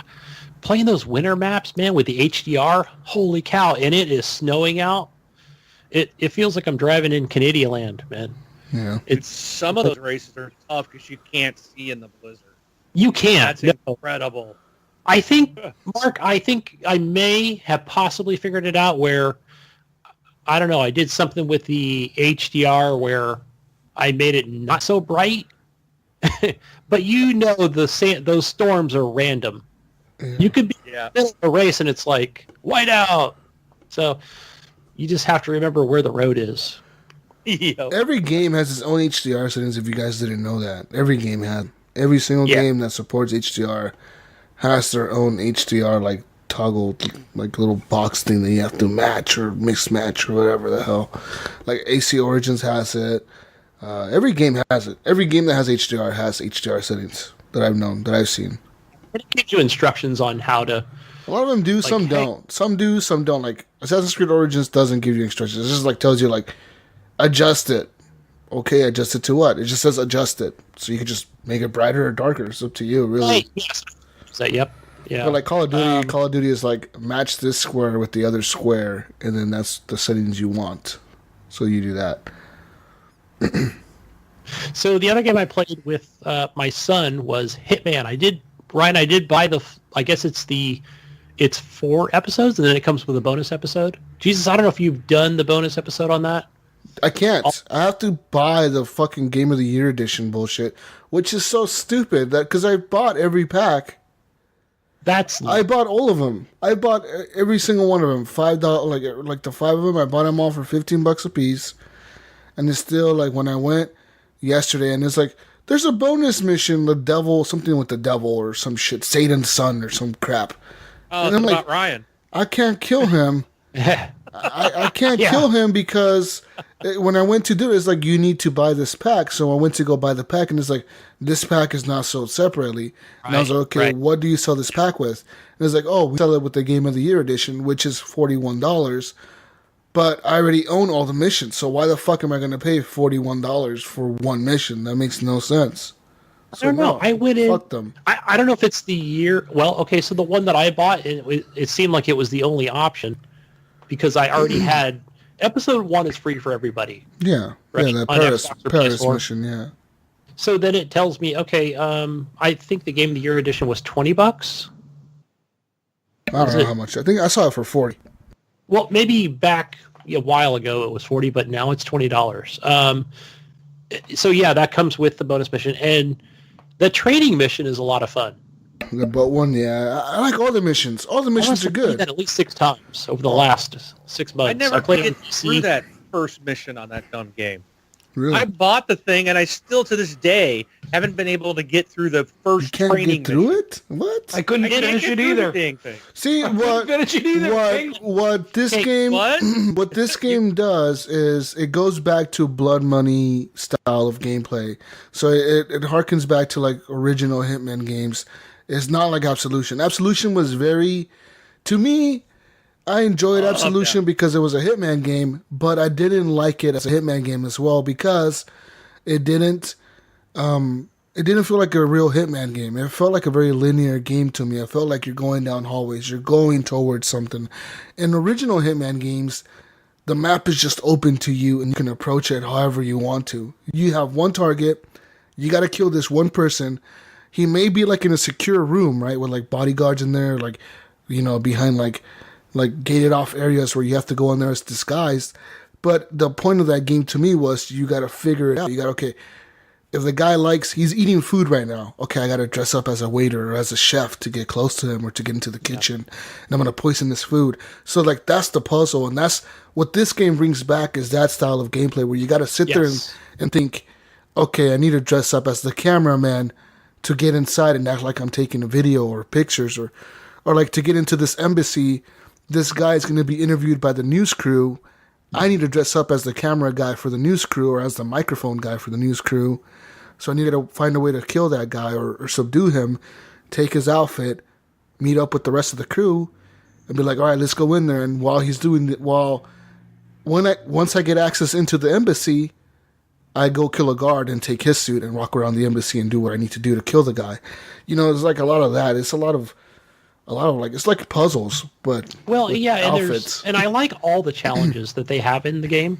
Yeah. And none of them are impossible, and they just kind of give you, they're just letting you know all the different things you can do to. And the game is hard. It is hard. How to kill that person. It's pretty.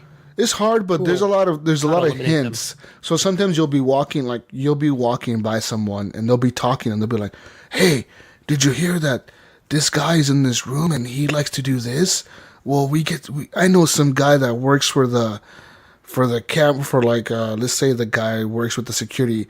He works with the security team and he's part of his personal detail, but he likes to smoke cigarettes every once in a while." So you're like, and then I'll say like, "Oh, track this this hint."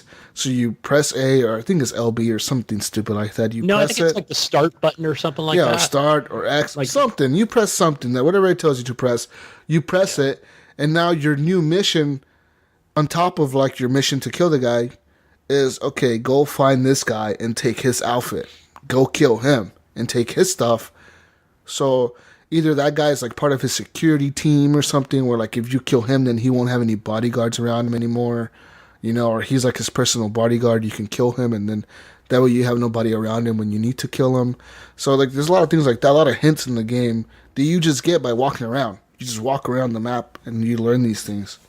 I think Wing, I feel your pain, man. I was in the mission, that tutorial mission or whatever, and I'm just kind of like walking around trying to figure things out, and I figured it out. Because you got to go in at first, and you got to meet the guy at the bar, and then the guy's at the bar, so you're sitting back listening to his conversation. You become a bartender and listen to his conversation. Or no, he walks upstairs. Like the airplane. No. Hangar. No, that's like the second mission. But it's a boat. It's a boat that's made out of wood, like it's like a set almost. No, I think Wingman is talking about the Cuba mission. You went through the boat. You're talking about the Cuba mission, right? Where you got to kill the guy that's in a jet. Get through that. So what I did in that one, Wingman, is I dressed up as the hangar mechanic, like one of the mechanics of the airplane, right. And I grabbed a wrench. I went to like the bottom of the plane, and there's like a thing down there, like it's open, like a panel, right. And it says like sabotage. Break the ejection seat. So then, once I did that, you have to walk over, grab a clipboard. There's a clipboard on the other side of the plane on like a table.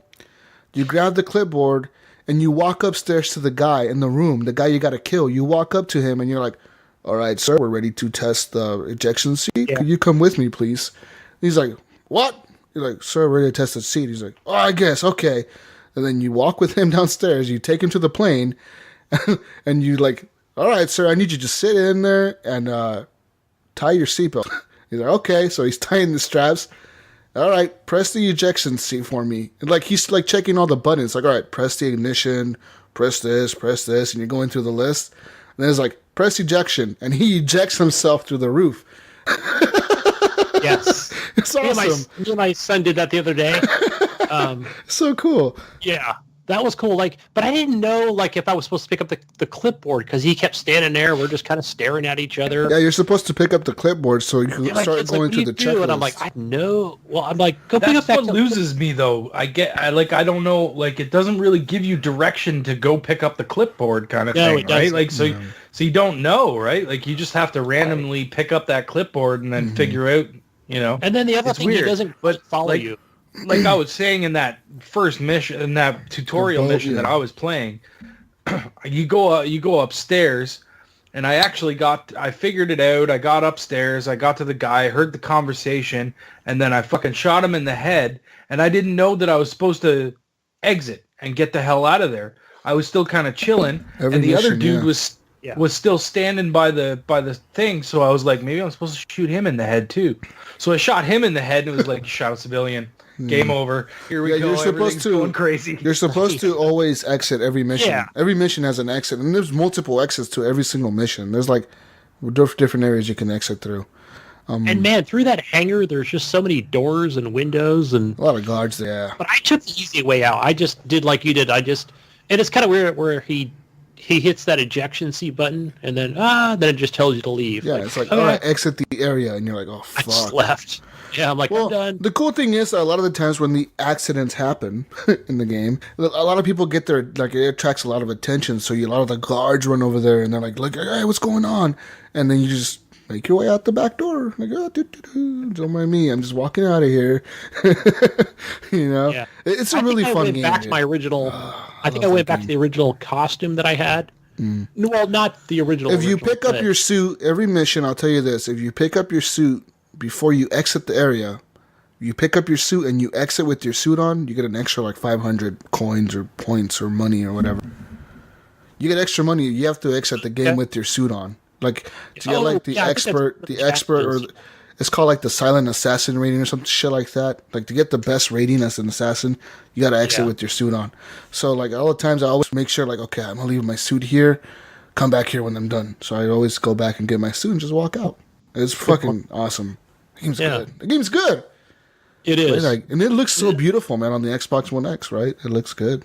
Yeah, I didn't even know that it was a 4K. It's a 4K. 4K, 60 frames a second. Yeah, same with Titanfall. It's the other thing. It's like where I think you get, is it best performance or locked at 30 frames? Yeah. A lot of games are like that where you can get locked at 30 frames or 60 frames but less like resolution. You get like less graphics but better frame rate. And I'm like, why would I want to do that? I just do locked 30 in 4K. Why not? That's what I should have done. I picked best performance and it crashed on me. Oh shit! That's not very good performance then. Shit. Performance, is it? That is not the best performance. So I think I'll go lock the next time I play it. But that's a good game, Gunny. You just gotta, like I said, my tip is to just look around. Like what I do every match is just see where I can get to as in my normal clothes, and then go from there. Start killing people. Yeah, a helpful tip, Wingman. On that training mission, I noticed, don't become a police officer because, geez, everybody recognizes you. Yeah, a lot of super quick. Those guys with the little circles above their heads, they're the ones that can recognize you, and those fuckers are everywhere sometimes. Yeah. Last but not least, I played Elder Scrolls Online today with Ryan and... Oh yeah, I forgot about that. Yeah, I know. I wrote it down at the end. But it didn't grab me. I bought this back originally when it first came out, and it was okay. But just I'm not feeling it at all. Yeah, I was having fun with it. I actually didn't mind it. I was enjoying it, and it looks pretty. I mean, it's got some good 4K upgrades. So yeah, I don't know. I might go back to it. I might play some more of that. You guys seemed like you were really into it. I'm like, you know what? I'm just not going to play the rest of these missions. I'm going to stay at level 4 and just kind of walk around and, just hang out, I guess. But, yeah, I was bored with it. So I have no plans to go back to that game. You know what? I want to go back to it because I literally bought it and dropped it like it was hot. I didn't like it when I first played it, and this time I seem to have a better experience with it, so... I'm probably going to play a little more. If anyone is playing and wants to play Elder Scrolls Online I'm a really low level character, obviously. So, Yeah, I think my highest, I said was, 11 or 14 or something. But yeah, I think I might be done with that. It's too MMO-y for me. You have to invest too much time. I think that's all I play, guys. All right. It. So, that is it. I probably played more, but that's my list. Wing, you haven't gone yet, have you? Did you go already? Nope. All right, Wing, what have you been playing, man? Gunny told me to shut up. That's right. Oh, kidding. Just kidding, man. So some of the stuff I've been playing lately, I bought Super Lucky's Tale. I got it for like $20. That I actually think the game's fun. Surprisingly, it does have a really wonky camera, which really hinders this game because it is a 3D platformer. So that's really going against it. But I actually feel like it's a little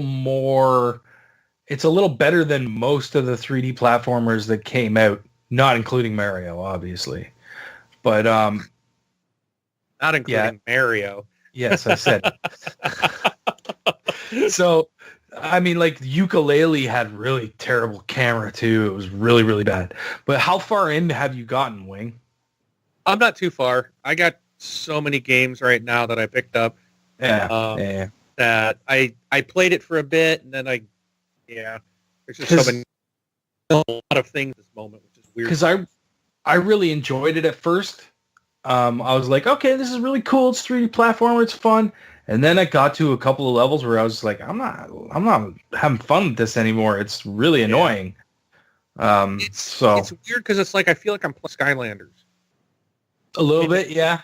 It's I can see that. Like they took Skylanders and turned it into a platformer. Without even my kids are like, this is like Skylanders without the characters, without the portal. I was like, yeah, it really feels that. It looks. It's like Skylanders minus the Diablo kind of stuff that's in Skylanders, and throw in like a 3D platformer instead. Yeah, but it's fun. Yeah. My daughter likes it too. She enjoys it. I didn't speak of Diablo. I've been playing a lot of Diablo 3 again. A friend of mine gifted me the Necromancer DLC because we were talking about. I'm like, I'm not paying $15 for a character, and I've leveled every character in that game up, and I've maxed them out and all this stuff. And he gifted it to me one day. I was like, all right, so we got on and we played, and dude, I was hooked, man. I couldn't stop playing it. Diablo 3 is amazing, and to think that this game came out like 4 or 5 years ago or something, and oh my gosh, it's been updated for the X. It looks amazing. It plays amazing. It's so much fun. Diablo 3 is truly like game of the decade or something. I mean, this is a game you can go back to and just have a tremendous amount of fun all the time. It's like, and it's just the gameplay. Plus, it looks amazing. Fabulous game. Been playing Forza 7. This was a game I was going to skip. And thought about it because I'm just like, the Forza series is like the same thing over and over, it seems like. Yeah. But there's something about Forza 7 that I probably put more time into this game than probably Forza 3, 4, 5, and 6 combined. Really? I'm enjoying this one for some reason. I think what it really is I love the mods. I like the mod boxes. I like the fact of like the way they've done the campaign just to me makes it more accessible. Like I went through, so I'm not doing what Gunny did. I think he's kind of weird, but he's doing this. I'm going to do 15 laps on every track and take 18 years to complete the game. I went through and I'm like, okay, I'm going to complete, there's like 7 trophies or something, 6 or 7 trophies. And I went and I completed the first trophy, which unlocks the next one. And I, instead of completing every race in that first section, I went to the next one. Got the trophy, which unlocked the next one. So I went through and I've got the Forza trophy now. Oh, okay, yeah. And now I'm going back and I'm like, okay, I'm going to see if I can get every division or every section, all the races complete. And that's been really fun. And I don't know, Gunny, have you done any of the endurance races yet? No. They're those. What are they? They're not challenges. They're forgot what they call them. There's like 3 in every group until you do all of them, and then it adds more. I forgot what they're called, but it's part of the. They're part of the campaign. They're at the very bottom. It's like when you go into the secret championship, at the very bottom, there's like 3 of them. I saw that. You can't alter anything, and you have to race that car in that mode. No mods or nothing like that, and they're called we'll call it challenges. I don't remember exactly what they called it, but there's some endurance races, and I got into one day not realizing it was like 81 laps around the track. It took me 3 hours to beat. It was like 3 hours and 2 minutes. And even I posted up like a screenshot of the final, like it showed my time and place. And someone even commented like, wow, not only did you do a 3-hour race, the guy in second place was on your tail. Like he went across the finish line at the same time. And I said, yes, he was on my butt for 3 straight hours. It's like, that's crazy. I just couldn't, every time, if I messed up a turn, I had to rewind. If I didn't have a rewind available, dude, it was like hard to get, I had to fight to get back in first place, and it was incredible. It was like 3 hours. I'm like, oh, wow. I can't do this again. And then the next day I did like an endurance on Nürburgring. Oh boy. That's like what, a 9-10 mile track or something. It's a long and I had track. to do like 8 laps on that thing. It was like 2.5 hours. Like, oh my gosh, but it was like, there's something about Forza 7 that I bought it because it's like, why, although every other Forza game, I feel like I have to buy it. And this time I just went with the base game. I didn't even buy the VIP edition and like I usually do. And it's hard to explain. I am really enjoying Forza 7 more than, I think Forza 2 was where I really got hooked. Really loved Forza 2. That was like night and day difference between Forza 1 and Forza 2. Those were huge difference. But then 3 was felt like 2.5. Forza 4 was like, okay, it looks a little better. 5 and 6 I felt were really nothing. It was just like, here's the next iteration. Something about 7, which even though it still kind of looks, it looks great, there's something about what they've done with the mods and the way you can go through the campaign. It doesn't feel like, I feel like I can do a race a day and move on. I feel like I can just hit a little at a time and I can work my way through it. Where the other ones felt like this long, drawn out, like I never ever finished a campaign in any of the other Forzas because it was just so long. I've already got the Forza trophy here. And there's tons of stuff I can still go do. So I love the way they changed it, but I think it's more accessible to people.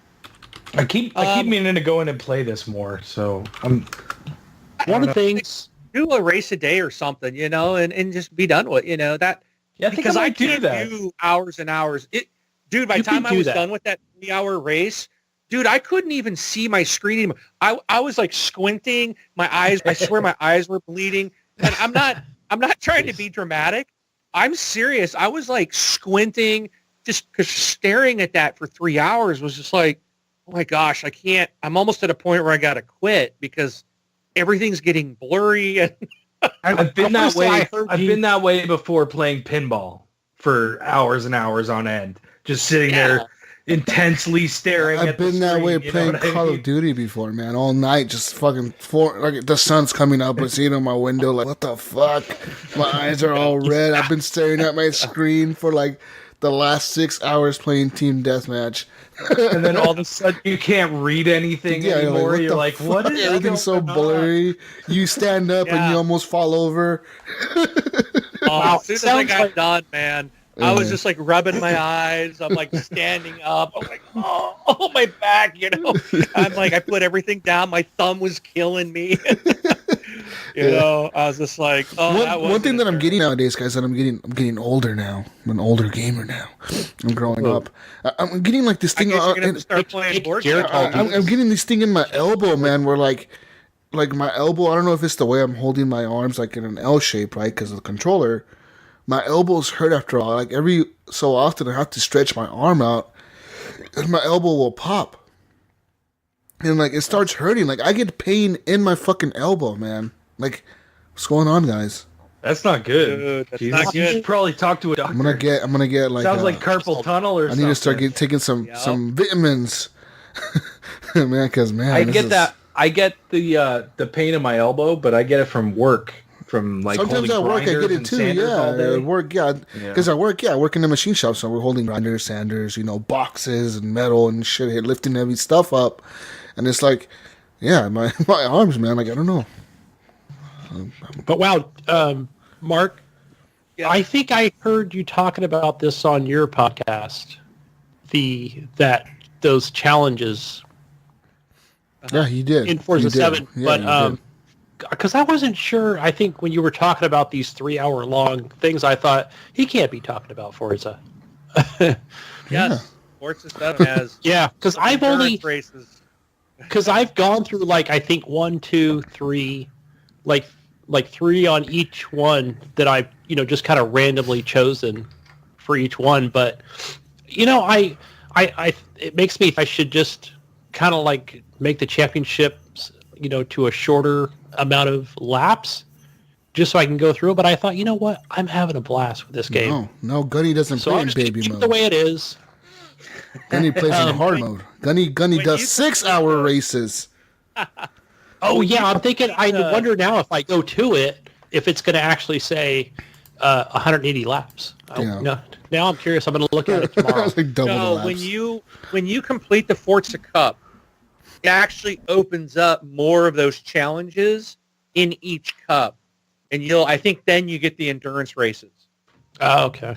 So you'll see them, and those you can't alter those in any way, so they'll be exactly what they are regardless of your setting.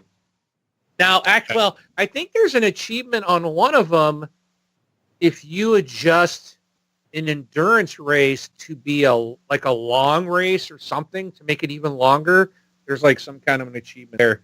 Like, no, I'm not doing that. So. Yeah, but I can go play this game every day and just play 1 or 2 races, and I think that's what Forza 7's good for that, Ryan. Where you'd say you can go in, log into the game, and say, continue. What does it say? Continue with your championship? Okay, yes, and then it'll just take you right where you need to be, and you'll go right through each, 3 to 4 laps on each one, and championship repeat. Here's your car. Yeah, after each track, I might start doing that because I feel like I don't play a lot of racers anymore, and I used to a lot. I used to love playing racing games, but I think maybe I'll start doing that. Just plug away a couple of races a day, or every couple of days or something. We'll see what happens. And what Forza 7 gets right in this game is not only its visuals and its HDR and its fucking game's beautiful, 60 frames, right? But also it gives you that sense of speed. Yeah, no, absolutely it does. Yeah, each vehicle feels different. That's what Forza 7 gets right every time. Yeah. Yep. All right. So keep going. I played Ghost Recon Wildlands. Nice. I played that with you. Played the Predator. Me and Wingman played this. If you own Ghost Recon Wildlands, just the base game, they have added this Predator mission and absolutely free. It is it's got to be the best. It's the best. I think this is better than some paid DLC I've had. Oh my gosh, my heart was pounding. I don't know how many times I jump. All of a sudden you'd see him like cloaked. You'd see Predator cloaked run in front of you. And I'm like, oh, you're just like, you're just unloading and you're just shooting at stuff and he's not even there. Yeah. And it is freaking hard.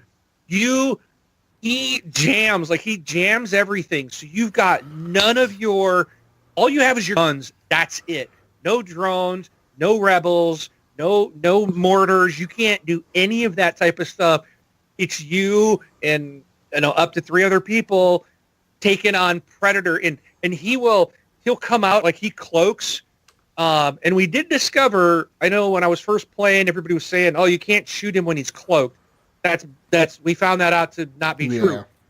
But when he's cloaked, it's like that shimmery. You can just kind of see him. But dude, he'll run right past, and it is just like I'm like, I don't know how many times I jumped because all of a sudden you see him run by, and you can't see him. He'll pop up every once in a while and have his little laser on you, and you're trying to run because he's like dead on accurate.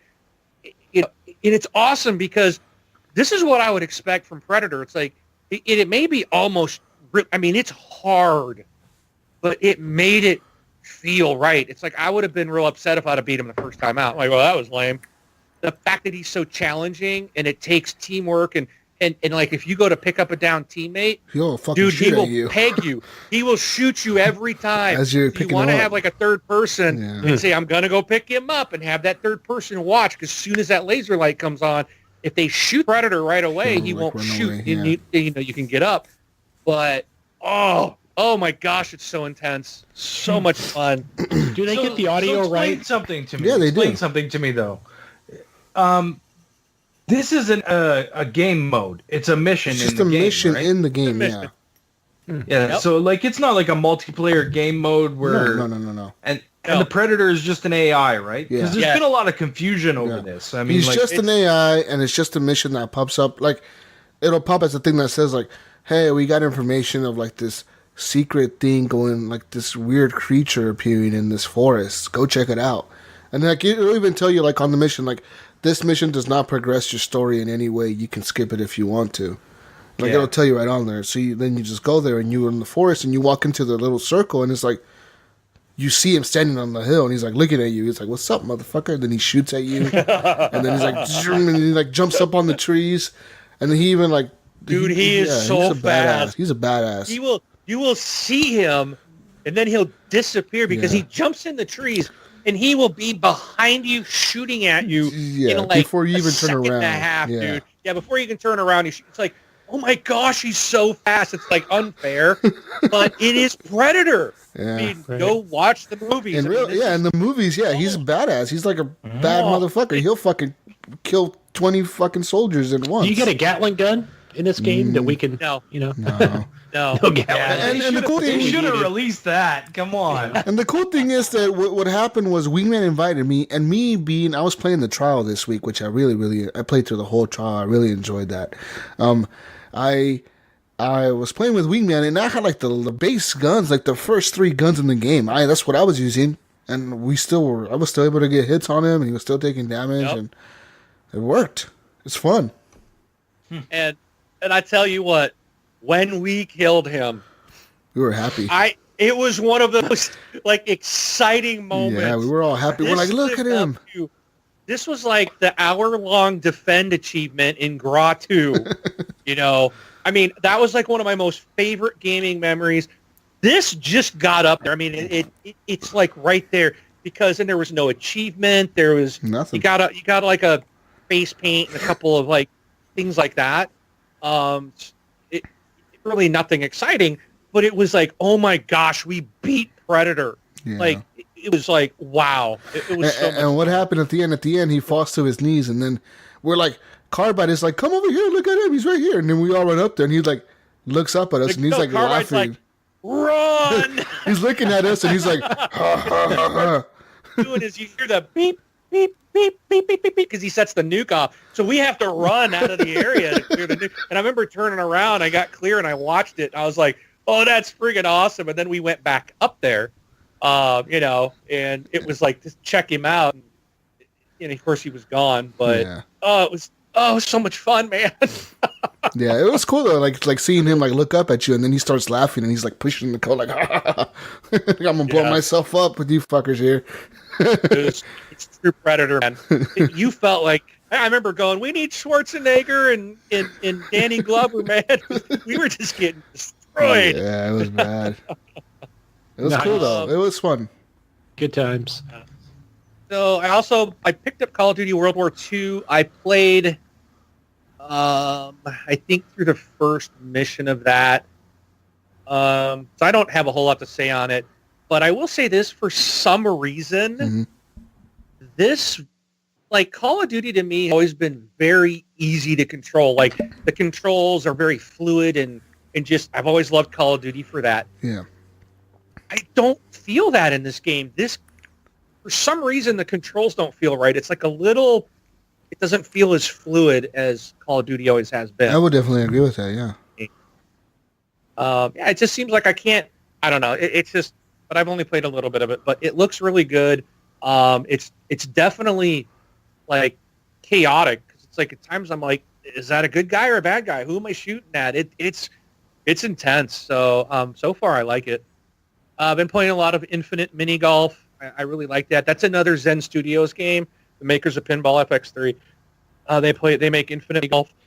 I recommend it. It's a fun game. Yeah, it is.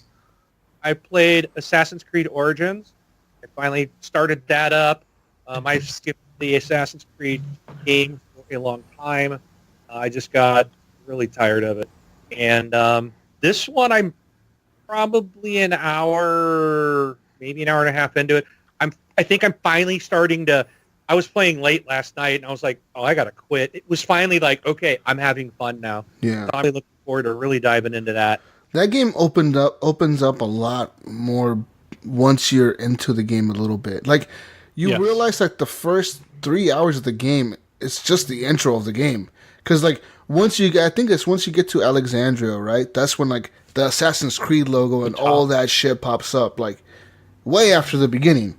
It's way, like, you'll be playing the game for, like, a few hours, and all of a sudden, like, a few hours in, it's like, Assassin's Creed, like Ubisoft presents Assassin's Creed, and you're like, what the fuck? I've been playing this shit for like 4 hours. Right. Well, tell me this. It's not going to be one of those, I played for 6 hours only to find out that, this isn't the character you're going to play as. No. You're playing as the character. That game, right? I have a question. I have a question for Jesus, though. I mean, do you What's find out more about yourself in this game as it goes on? You do. You find out that you're a magi, and you're like a bodyguard of the pharaoh, right? Like the magi are like the badasses of Egypt or whatever. But the pharaoh is a fucking psycho nut that killed your kid, and the people that killed your kid are actually the ones controlling the pharaoh, and your job is to kill those guys. But then all of a sudden Cleopatra gets in the mix. Your wife, Aya, she's hanging out with Cleopatra. Yeah. Cleopatra wants to be the rightful ruler of Egypt. So she's doing like a civil war type thing where she's going in there with the Romans because the pharaoh is currently like in cahoots with the Greeks, and the Greeks have taken over Egypt, and they're kind of like invading. They're in Egypt just hanging out, and the Romans are kind of like in there too, but they're going to attack the Greeks or some shit. So like Cleopatra needs to get together with Caesar, and you got to like help them all out. It's fucking nuts. But It's a yeah. great story. It's really historical, man. Like, if you look back at history, it's really what happened. Like, that's kind of how it went down. And yeah, you do see some like historical things that happened in history. Like, I won't. Well, no. You'll get it. The end of the game. The end of the game is really like, if you look, what happens at the end of the game. If you go back and like you can Google it. You can Google history of Caesar, like what happened to Caesar, or Caesar's reign or whatever. You can look at all these like history like things, and yeah, that's how it went down. Like all that stuff happened in real life. I mean, maybe not exactly how it happened in the game. Like some assassin helped everybody, but that's kind of how it went down. And that's what I've always liked about the Assassin's Creed games. They always kind of tie in history, right? Like, yeah, we kind of helped shape history or all that shit. Cool game, though, wee man. I'm glad you like it. Yeah, I'm definitely looking forward to more of it. Also played some Lies of Astaroth. It's like a card game, free-to-play card game, battle that I play every day, and I'm doing that. Obviously, we talked about DropMix. And then the last game that I've been playing a lot of that I just discovered, it's another free-to-play game, and it's a game that I just cannot stop playing this thing. It's hard for me to play Call of Duty, Assassin's Creed, Forza, Ghost Recon, all these real AAA titles, because I'd rather play this free-to-play game. Free-to-play game. It's called Gems of War. It's a match 3 game, and I love those. Sometimes I just want to sit down and not have to, just match 3 and just have fun. What this is like you get cards and you build teams, and you can have 4 cards at a time, and you're battling other players or another team, and as you match. So like if you do the match, you're matching certain colors that you have on your cards. So you want to build your teams that be able to gather different colors. You don't want to have all your cards being for green, because when you match 3 green, it fills up one card's meter a little bit. So you want to be able to match reds and yellows, purples, browns, greens, yellows and whatnot. And then there's like skulls in there. If you get 3 skulls, then you automatically attack another card. But they all have like attack, hell or life, and defense, and they have special powers. And so like you can attack and do all these things, and you want to fill up your mana. Once that's filled up, then you get this special attack and they all do different things. It's just really cool, man. It's like, this is like a match 3 on steroids. It's incredible. It's like I'm serious. I can't stop playing it. It's free to play. You can also get it on iOS and Android. I even download it on my phone. They don't link up. It's a separate game. It's probably on the PC as well, but it is on the Xbox. I did create a clan. I'm a plug here. This Xbox Live. But if you want to play, you can join a clan, and then you can like add to that and get gifts and all these different things. And there's so many aspects to this game. So you can play like this campaign where you're conquering kingdoms and stuff. You can do PvP, which I actually went through and got all the way to tier 1 this week. I did it in a week's time. Just did a ton of PvP. It was so much fun. I had a blast with it. There are, you get these treasure maps, so you can, and you're still doing a match 3, but you're trying to get as many moves as possible to get like the coins and keys and all these different things to give you more money and stuff. And you got to train your troops and level them up. And it's just, oh my goodness, there's a lot to this. It's super fun. Again, Gems of War. It's probably my game of the year for the last 10 years and the next 10 years coming. There it is. Yeah. Gunny's got it. It's freaking fun, man. I can't stop playing it. I cannot recommend this game enough. It is not your typical match 3. So if you hear me say match 3, don't shrug it off on that. There is a lot more to it. That's how you play. You're matching, but there's skill to it. So, yeah. But anyways, and again, it's free. This is the best free to play game I've ever gotten. I actually I gave him like $5 and bought some treasure map key things just because I'm like, I've played a lot more, and I probably will give these guys money. It's just, it's free. I want to support a developer that makes something I absolutely am loving, putting just tons of hours into. I want to give them some money back. I don't mind paying it, but you don't have to. Again, it's not one that you don't have to pay money into it. It's really a great game. But anyway, awesome. I'll check it out. That's what I've been playing. Awesome, guys. But you play it on the Xbox, Gunny. Then join the guild because you get bonuses for being in a guild. You get daily coins, and then you get a bonus because you're part of a guild. And then you can go into the guild and add. There's tasks in the guild, and then as people like put money into their tasks, it's like the gold coin, and it's stuff you earn in the game. You put that in there, and then you get rewards. Like everybody in the guild gets that reward. It's really cool. There's just a lot to it. Okay, I have it downloaded on Xbox, so I'll play that tomorrow. I'm actually playing it while we're recording. Nice, guys. Moving on now with the news. Big news this week, lots of news. This is New Year's Eve news.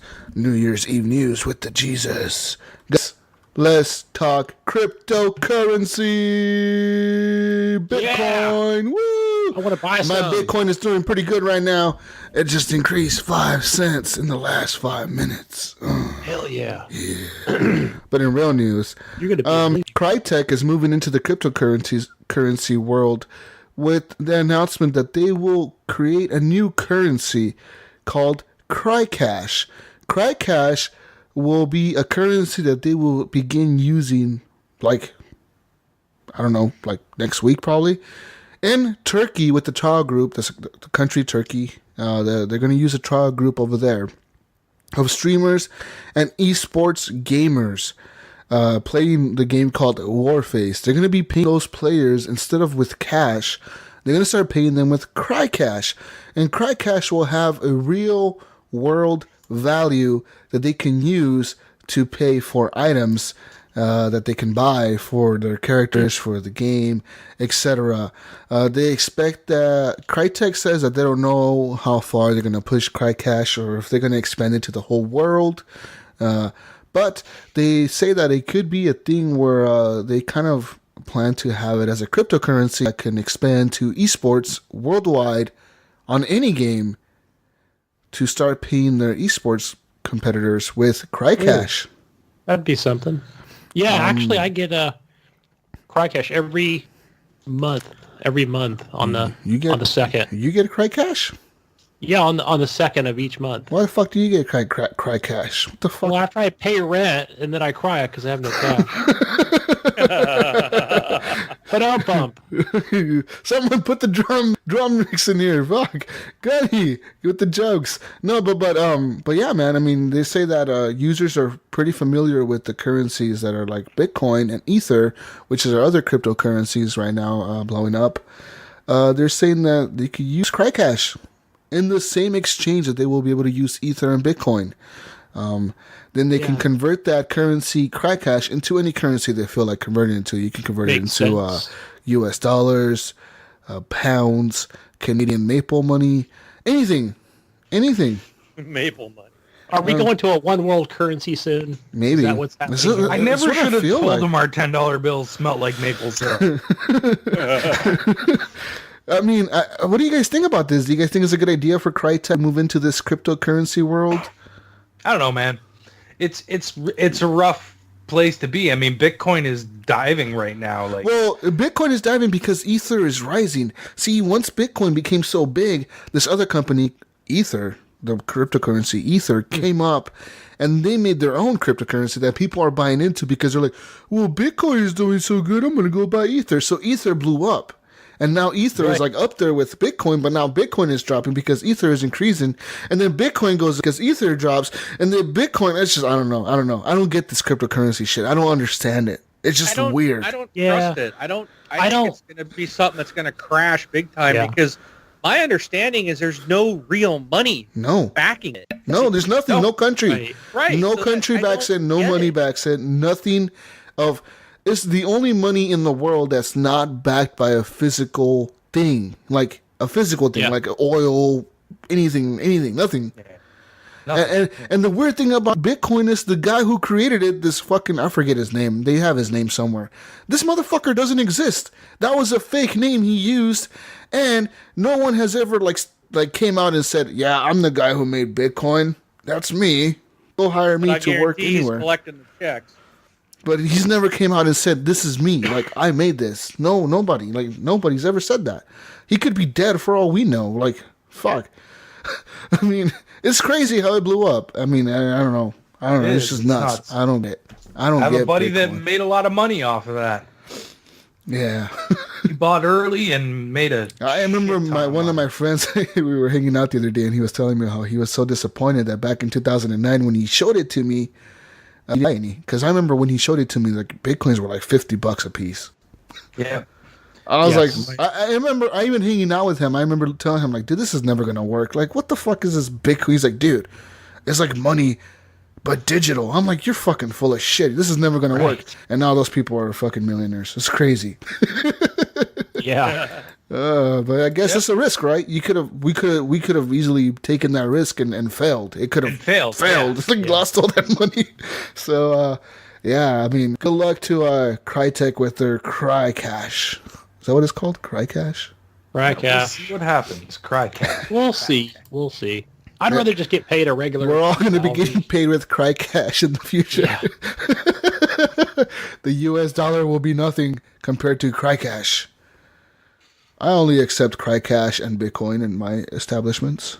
Yeah, and I'm curious as to how that works out in Turkey and how the government accepts that as... Well, apparently their government is going to be, I mean, do they... Yeah. Well, how does it work out with taxes? It doesn't matter. Like that. It's like an exchange thing, right? So it'll exchange to whatever currency you want it to exchange to, and there's got to be some sort of rate for it, right? So it's going to work just like money. So if you're coming to Canada, for instance, and you have Crycoin, you would have to go to your bank or something, Bitcoin bank machine or whatever bank holds your Crycoins, and have it exchanged to whatever currency you want. Yeah. And I've seen those ATMs. Do it really. I've seen those ATMs at the mall. They do exist. It's fucking weird though. I don't see them around like where I live, but if I go downtown to Toronto, there's I've seen them at the airport, and I've seen them. I accept Bitcoin. I've seen it at the airport, and I've seen it at the mall. And I'm pretty sure like banks probably know how to deal with Bitcoin or something, kind of exchange it somehow. They probably do. Your everyday regular bank would probably PayPal probably accepts Bitcoin now. I don't know, guys. But guys, I do know that next year I'm going to have a mental disorder called... I thought you already did have one. You already do. Gaming disorder. Guys, gaming disorder will be labeled next year as an actual disease. It will be published in the International Classification of Diseases as a diagnosable disease. So basically, gaming disorder will be a thing that beginning next year will be diagnosable to people. Apparently, yeah. Gaming disorder, guys. Yeah, the wording of the gaming disorder hasn't been revealed yet. However, as the New Scientist report, the draft outlines the criteria needed to determine whether someone can be classified as having a gaming disorder. Yeah, I mean, some people are saying that the problem with one of the doctors who helped find this disorder, Dr. Andrew Pressa, blah, blah, blah, where fuck, I can't even pronounce his last name, from Oxford University, he said, basically what happens is that people are spending too much time glued to their video games. He says that about 10% of the people they polled out of 500 people, 10%, so like, I don't know, 50 of those people, said they spend between 12 and 24 hours gaming continuously. Like non-stop. Like, that's a long fucking time. I can't game for 12, but maybe, I don't know, 12 hours?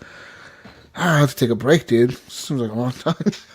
Yeah, but there's a lot of people that got addicted to like Warcraft and shit like that, and they just fucking sat. They live in the world, right? They live in the world, yeah. But basically, he says gaming is highly addictive, and it's no wonder many respondents from our study admit to playing them for so long, and therefore it should be classified as an actual disease. And he says not to mention how much money video game companies are making. He's like, these companies are making tons of money, and they know what they're doing. And we need a piece of it. We need to prescribe you pharmaceuticals that you can pay for, and we can make lots of money off of it. Hey, you have a gaming disorder. Yeah. Hey! I see an agenda hidden behind this from our fine government in the United States of America. You know, this is not actually the United States of America passing this law, Gunny. This is the world. It's the United Nations. And since we're part of the United Nations, we have to follow their... Sure. Yeah, they can be trusted. The WHO guidelines, the World Health Organization. That's who's actually passing it. The World Health Organization is actually ran by the United Nations, I think, and they're all together. So, like, if you're part of the UN, you kind of follow their guidelines of diseases. Agenda. And I think, I kind of agree, man. I don't know how, I mean, I definitely know there's people that are out there that game, like, too much. And gaming too much, I mean, like, they don't work. They don't want to work. If it takes over your life, like, that's a different story. But I mean, what if you're a streamer and you're making money off of gaming? Like, well, then that's your business. That's work, right? So they can't technically diagnose you with that shit if you're working. I mean, yeah, you're playing a game. They can. You're just lucky you're diagnosed as something, you know. You working? Sorry, guys, I gotta take my medication for my work. Gaming too much. I'll take my Vicodin, whatever the fuck. What do you think they're gonna prescribe for this? Some Ativan? They'll make up some new drug. I hope they just don't do the generic stuff. You know, I want the premium. You want some premium drugs in your system? For my, what they're gonna prescribe? They're gonna say marijuana. Medical marijuana for gaming disorder? Everybody's gonna be potheads on Xbox? Yeah. It works for me. Oh my goodness! I was doing that Mary John eye drops. I wanted to do got eye. I don't know. I was gonna get that chicken dinner, but then I got high. Yeah. Whatever they can fit in a needle, and I can do the marijuana eye drops, I'm good. Yeah, I'll just keep gaming. You know? Right? I mean, going down with the ship. Yeah, I mean, how do you classify someone addicted to a game? How? I think when it takes over your life, like when it's like, when it's the only thing you're doing. Well, I mean, I game a lot. Am I addicted to games? Like I said, I don't know. Yeah, but you still go to work. Yeah, I go to work, but then I game. If you're not, yeah, exactly. Your responsibilities, you have responsibilities that you need to take care of in your life. If you're not taking care of those responsibilities, guys, am I suffering from gaming disorder? Hashtag me too. Fuck. I just don't know what to do, man. I mean, this is nuts. I think it's crazy, but at the same time, I understand where people are coming from. Because you got to understand that we as adults, well, me, I'm only 26, but you guys are older, and you guys have seen the generation shift, right? You guys are getting older, gamers are getting older, you guys are getting older, gamers are getting older. So, but the thing is, nowadays, our little kids, like my daughter, and like she's 6, dude, and like her whole life, she's known what an iPad is. She's known what video games are. She's been around them. She's seen them. And like even now, she owns a Switch. She games. And I'm like thinking to myself, are they making this now because they see the kids that are growing up in this shit? Like kids are growing up with everything. They have everything. They have the power of the internet in their hands, dude. Like, it is crazy. Yeah, but you know what? They're missing out. They truly are. They are learning. It's kind of like what I was saying about that game earlier, is that this is a social thing. It's bringing people together. You know, I see my kids all the time. They're just sitting on their phones and they're texting each other. Or they're not on Facebook yet. I won't even allow them because, oh my gosh, I'll never see them again. It's just the other day I went to work and my wife is homesick. And I just had my oldest friend me on Xbox, right? Mm-hmm. So I've got one at the office, and I got the office. I turned it on. It was like 5 minutes later, I see him pop online, and he starts playing Battlefront. Well, I came home early. I had to take my wife to the doctor. I got home at like 2:30, and he was still on when I left the office, like 6 hours later. Him and I had a huge discussion about it. I'm like, you're not going to sit here and play games. I don't care if you're on break. You're not going to sit and play a video game for 6 straight hours. Yeah. Okay. You know, they just don't get it. He doesn't care. He thinks I'm whatever, Dad, you know. But it's like... You do a video game podcast. If they're not watching TV, then they're on the computer or on their iPhones or on their tablets or... Right. They are, like... Connected all the time. Are stuck electronics. Like, they don't know what it's like to go out and play hide and seek. It's like, well, that's boring, Dad. No one does that. But it's like you're missing a lot. And I do worry about the youth of today being so sucked into this social world. I'm more worried about Facebook and Instagram and stuff than I am video games. Mm-hmm. You know, I think that's that's where I think they need to put someone like, not addicted to gaming, but addicted to the whole social media networking. Social media, is a dude. bigger problem. Yeah. Social media disorder. Yeah. Yes. But think about that. Think about that at the same time. Think about Netflix. I know so many people on my friends, personal friends, that fucking watch Netflix for 10 hours straight. Look, what did you do today? Oh, bro, I Netflix and chill. I watched Stranger Things for... I watched... Have you watched the new Stranger Things? Like, dude, that just came out like yesterday. Yo, I stayed up all night. And I watched it with my girlfriend for like 10 hours. I was like, you watched Stranger Things for 10 hours straight? Yeah.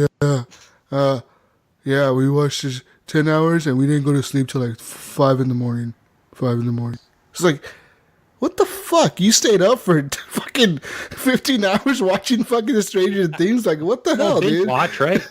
Watch the whole you know, like season. people do that. And Netflix encourages that shit. They're like, yeah, go ahead, watch 20 episodes, whatever. We'll autoplay them for you. Drop the whole season all at once. Here you go. Here we go. Boom. We autoplay this shit for you, so you don't even. We even skip the intro.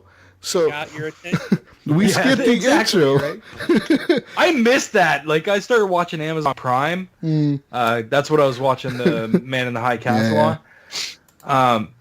And yeah, I missed the skip the fucking opening credits shit because it doesn't do that. Yeah, so like Netflix does. Netflix does. There you go. Netflix disorder. I'm diagnosing you right now, Canadian. Netflix disorder. I'm so glad I don't like watching. I watched a couple of movies this week with the family. Yeah. But yeah, I'm so glad I don't watch TV, news. I mean, television in general. Why? I don't watch, Why? So. Addicted to television, Gunny? TV disorder? Yeah. Huh?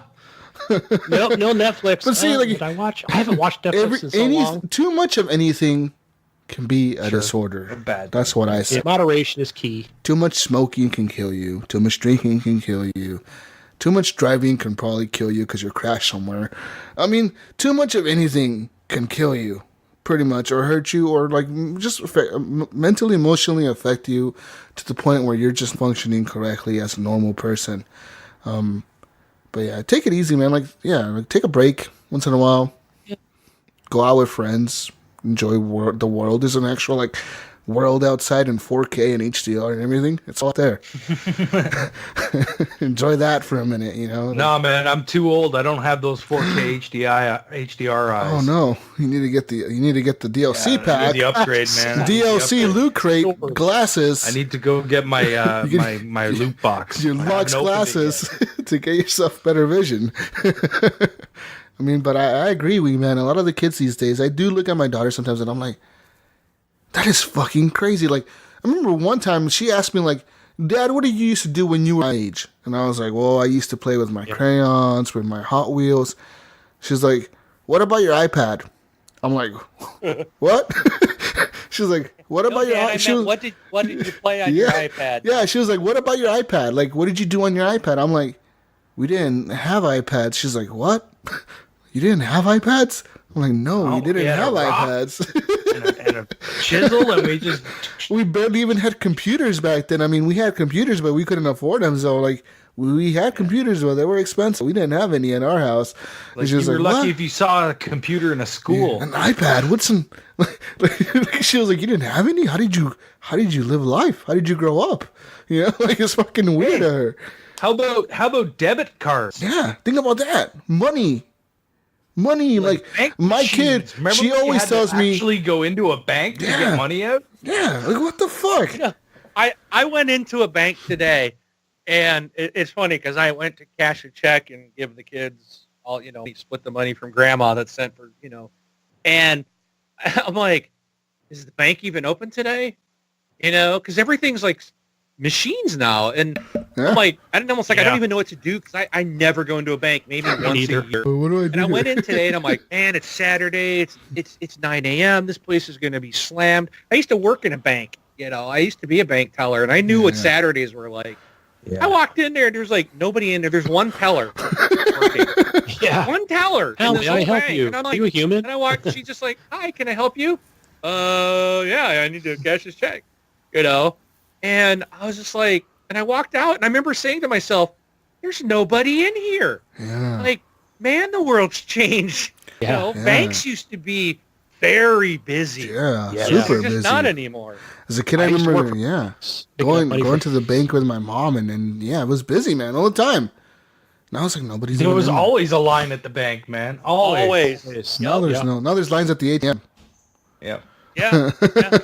But one person working at the bank going, where is everybody? I got an easy job. It's got to be a boring job now. Yeah, it has to be pretty lame. Anyways, but I mean that's crazy, guys. That's gaming disorder coming to you next year. A lot of you guys will be getting diagnosed with this probably. A lot of our listeners. Are we going to get a note in the mail saying we were qualified or what? You guys qualify for gaming disorder. Sign up for your medical marijuana card. Hours on your Xbox. They're gonna chime us on the Xbox. Everybody start playing offline so that you have gaming disorder. Yeah, so stop tracking us. Don't track the gamers. Oh man. Everyone's going to need a VPN. Yeah, pretty much. Guys, on our next piece of news here, the App Store has now guidelines to require developers to disclose loot box reward chances. So 2017 has been the year of the loot box, and we have seen that with Shadow of War, Middle-earth Shadow of War, and Star Wars Battlefront 2 being the forefront of the, the hate of the loot box.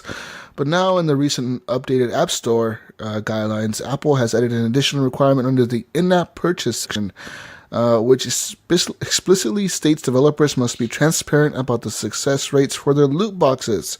End quote. Apps offering loot boxes or other mechanisms that provide randomized virtual items for purchase must disclose the odds of receiving each type of item to customers prior to the purchase. So apparently Apple has taken the stance of saying, fuck you, developers. You need to tell our fucking users what you're giving them when they're buying this shit. I like that. It's funny that Apple's the ones doing Apple, that. right? The one that they have. Well, I mean, what do they have to lose, right? Well, they're one of the world's biggest companies, they just man. had that whole scandal where it was like they knew they were throttling their own customers so they didn't fucking ruin their phones or something. Yeah, their batteries. Yeah, but they have a fix. Give us $30 and we'll fix it. Yeah, their $30 battery, $30 battery replacement.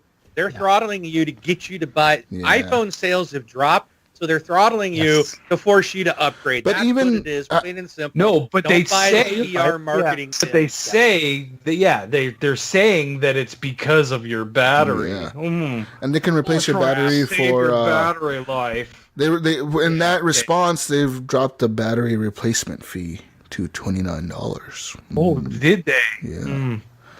I mean, personally, I used to like iPhone a lot, man. But I switched over to my Galaxy. I like it. You know what? Oh, I was going to say, yeah, they've dropped it down to $29, Jesus, so that when you come into the Apple store, they're going to be like, why don't you just buy a new phone? Just get a new one. Just buy the Just new get the phone. iPhone X. Anyway. iPhone X does everything better. Just get this one. It's like, oh, okay. Dude, I'm telling you, have you guys gone in and bought, like, switched to a different cell phone provider recently? I did. In the last year? Yeah. No, Did you feel like it was worse than buying a freaking car? Yeah, they try to sell you on everything. Like, we're so much better at this. And it's all on paper. They're writing stuff down. It's like, I felt like, it's easier time buying a car. Like, the reputation. you have to sign contracts for this and this and this and initial here. It was terrible. It took like 4 hours. We need to run your get a credit, fucking sir. cell phone. I'm like, come on, people. It's insane. I don't even want to do it anymore. I'd rather buy a car. With mine, it wasn't so bad. I mean, I ordered everything online, so I just literally, like, I just sign everything online. Like, you just put in your email, type your name, bullshit, and then they send you the phone in a box, and then you just open it, turn it on, and then that's it. That's what I'm doing next time. Yeah, online is so much easier to activate a phone nowadays. They just send you a phone with the SIM card. Usually the SIM card is already in the phone, and it even tells you, like, this is your new phone, like, Mark, this will be your new phone. And then they just say your name on there. It has your phone number on the box. You open it up, you turn it on, and it works. It's simple. I'm doing that next time. The only problem with that is that you don't get to see the phone colors in person, but I always buy black, so I don't really care. Same here. Right. Yeah. But with the App Store, guys, how do you guys feel about this loot box disclosure thing that they require now developers to put on there? I mean, it's every game. Yeah, I think it'll bring more awareness. I mean, we have warnings on everything anyways. Yeah, true. So yeah, I guess. I mean, you have to disclose your calories in your food, right? True. That's very true. Yeah, you do have to.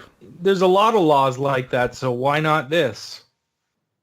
So maybe there's some kind of something psychological behind this with somebody who has, maybe Gambling addiction or something. Yeah, something where, maybe they have a problem with, gambling or just. But I mean, at what point? Where they might think twice about. At what point will casinos have to disclose the odds of winning at this slot machine and what exactly are you going to win if you win? Like, come on, man. Like, leave some excitement to it.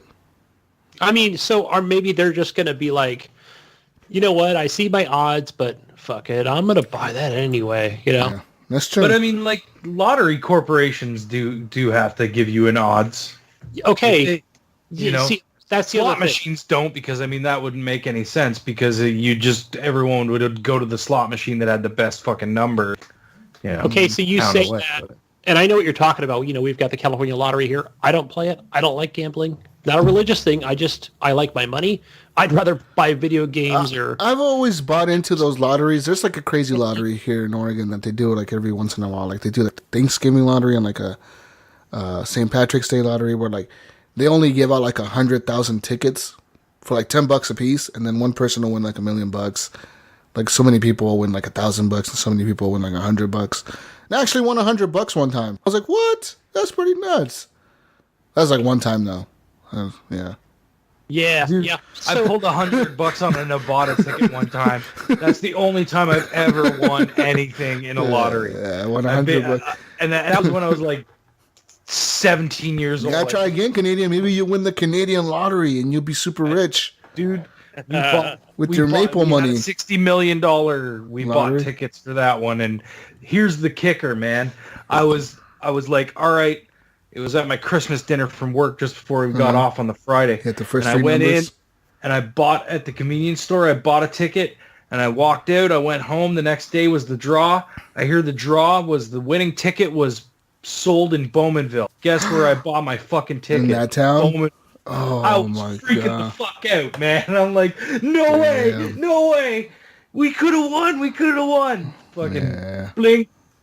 No, you're a loser. Thank you. Yeah. No, won $10. Won $10. There you go, $10. Yeah. Woo! Anyways, guys. Buy 2 more tickets.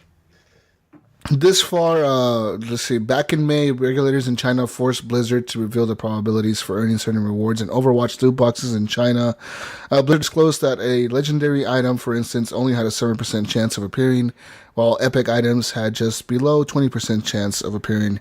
Though these are presumably the same rates in North American versions of the game, there isn't any way to know for sure without Blizzard disclosing that information here in the United States and Canada and Mexico as well. But some developers already have the Note loot box as a marketing tool for their games. At the Video Game Awards we saw earlier this month, that A Way Out, the director Joseph Fares assured fans that his games wouldn't feature them. Because fuck loot boxes. I remember that's what he said, right? Fuck them or something. While Obsidian promised no microtransactions or loot boxes would make their way into their studio's upcoming Take-Two published game. Even though Take-Two had previously said it would be using these types of models in all their games moving forward. So this kind of like, is Take-Two like saying, all right, fuck this. No. Let's not put loot boxes in everything, guys. Only in NBA 2K games. Not the other games, just the NBA games.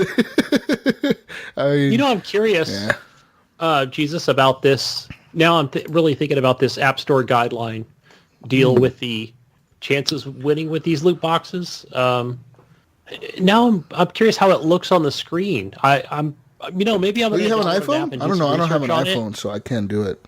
So I've got my credit card on here, so I'm gonna download it. I'm gonna see what kind of loot boxes and just how is that. Download like a game that has loot boxes. Like I don't know what games have loot boxes. Just any game, really. I'll see if that has it. Fucking free to play I've got shit. 7 or 8 games on here, but I want to see, is it just like the world's smallest writing at the bottom of the screen? Like one little tiny fucking. You can't even see it.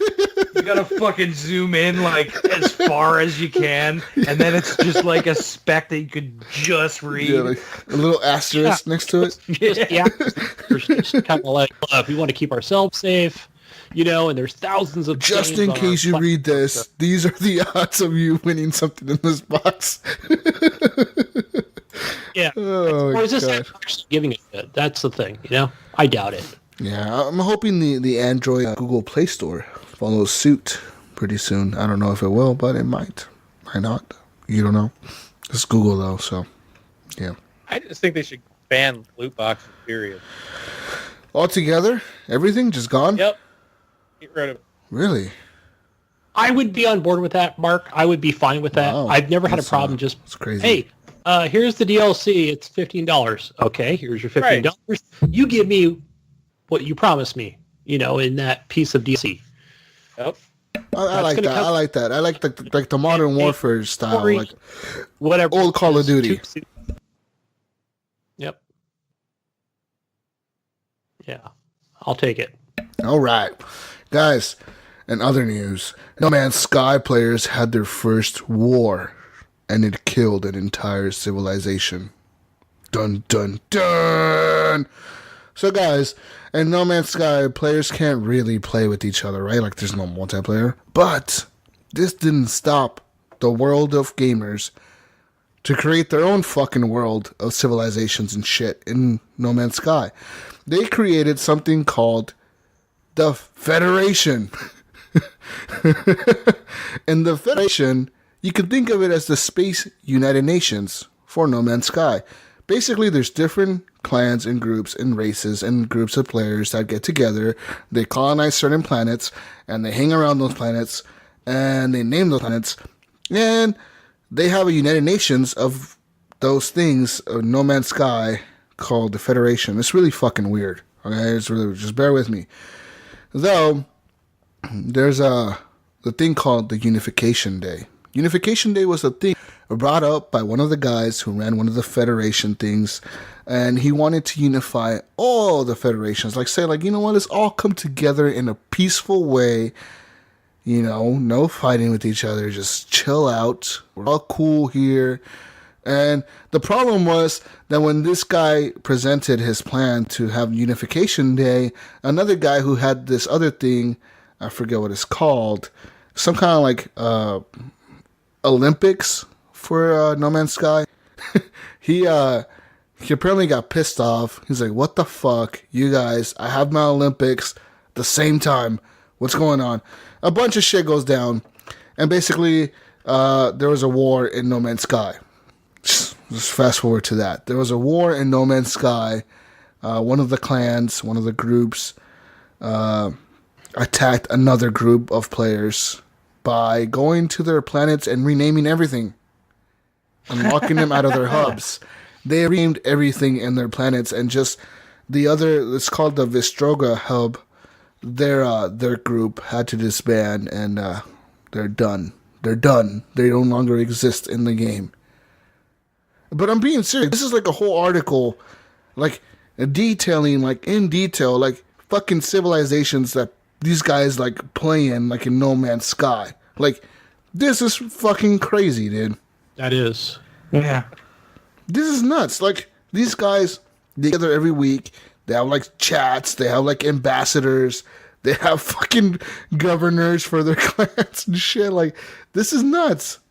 It's like EVE Online. Pretty much, but No Man's Sky style. Yeah. Apparently, one of the federations, I forget which one was out.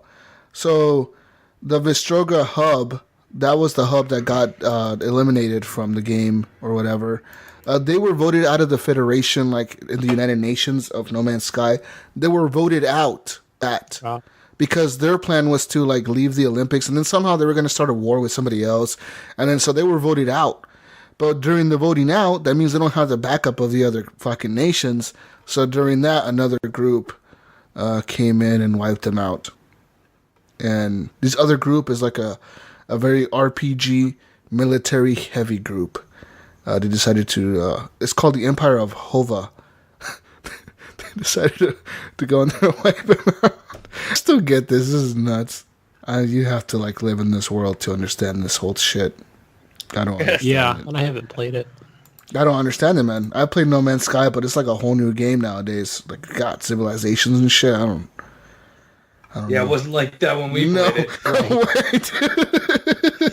There was no fucking wars going on when we played this shit. Oh, man.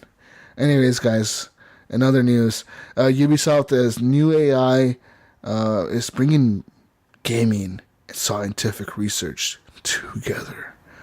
Ubisoft has opened up a whole new AI research wing called La Forge. La Forge is aiming to harmonize research for both gaming and science.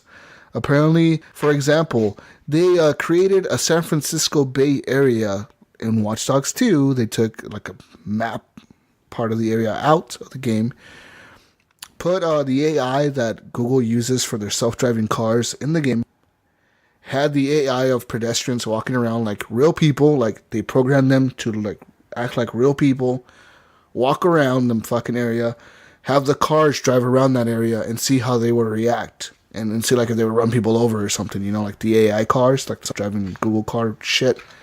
And see if it would like run over the AI of the like the Ubisoft created, like the people. Like if you run them over or hit them or whatever, or crash into each other. And yeah, so apparently they're helping that. They're helping Google out with, and they're helping out other companies as well to create better AI for self-driving cars, for better robots, like AI robots. Yeah. Cool. So apparently Ubisoft will not just be a video game company, an AI company here pretty soon, I think. Yeah. So pretty much we're all going to be out of jobs real soon. Yeah, no. Robots will be doing everything for us. We're all going to have gaming disorders and living off disability. I need to drive down there on a weekday. Which is only about an hour and a half away from me, but still through a lot of traffic and just see those self-driving vehicles. Go down there, Gunny, crash into one of them and blame it. Be like, fucking thing ready to I'm me. going to take my truck down there and just put something into the wall, park in the middle of the road and see if it hits you. It was chasing me. It crashed into me. Fucking stupid AI car. Yeah, they'll have to pull the project because of you, Gunny. He'll have flashbacks to PubG. People chasing him. Hey, Jesus, do you realize that your daughter may never have to learn how to drive? Yeah, I do. I think a car, they'll be self-driving. I think about that all the time. I'm like, we live in a world right now where my daughter, by the time she's 16, like 10 years from now or whatever, like she won't have to know how to drive. She will just basically be like, just get in my car, program it. She'll talk to her car and say, "Go here," and it'll drive her there. Or like, they not won't even even know how to drive. She won't even talk to it. She'll just punch it into Google Maps and jump in her car, and it'll go. No, she'll talk to it. Punching it in is you just get in. And It's say, too hard, right? Take me to Dad's house, and it'll take you right to your house. That is, that's crazy, man. That is crazy. Yeah, they're saying how like I read something was earlier this month where it said the percentage of people that know how to drive stick shift, like manual, shifting cars. Yeah. It's like super low now. Like Very rare. a lot of dealerships don't even get those cars anymore. They're just like, no, we don't want fucking manual cars. Like we'll take like one of those. The rest automatic, please. Yeah. It's nuts. But anyways, more news. Nintendo news. Guys, earlier, Nintendo president Tatsumi Kimishima, yeah, that's his name, yeah, he has conducted a new interview where he says the Switch will sell out through the holiday season, but I doubt it. He says that apparently next year they have a lot of plans for the Switch, guys. The Switch, their console, they have plans for it. Big news here. Apparently, they're going to have a lot of HD rumble, realistic vibrations in some of their games, their upcoming games, as well as the camera and the HD rumble controllers. Like, there's a camera on the bottom of your controller, if you didn't know. Apparently, there's a camera down there in one of them. Yeah, there's a camera right here. Look. This is a fucking camera. This thing is a camera, and apparently they're going to use this in some type of video game next year. But yeah, that was the thing I was talking about a little while ago. Remember, I was telling you that it was supposed to put like holograms out. Yeah, they're going to use that. When they were first like showing off what the Switch could do, the cool things that the Switch could do. One of the things was like you would like throw a baseball and it would come out of the fucking controller. What? Really? As a hologram. Yeah, I think that. But why does only one side have the little thing and the other side doesn't? Because it's only on one side. Oh, you're right-handed. These motherfuckers are smart. Shit. Oh, these Asians are really smart. Nintendo's sighing on you with a camera. That's why they don't want you to know it's there. So apparently they say, guys, apparently, they're going to use the camera and other things.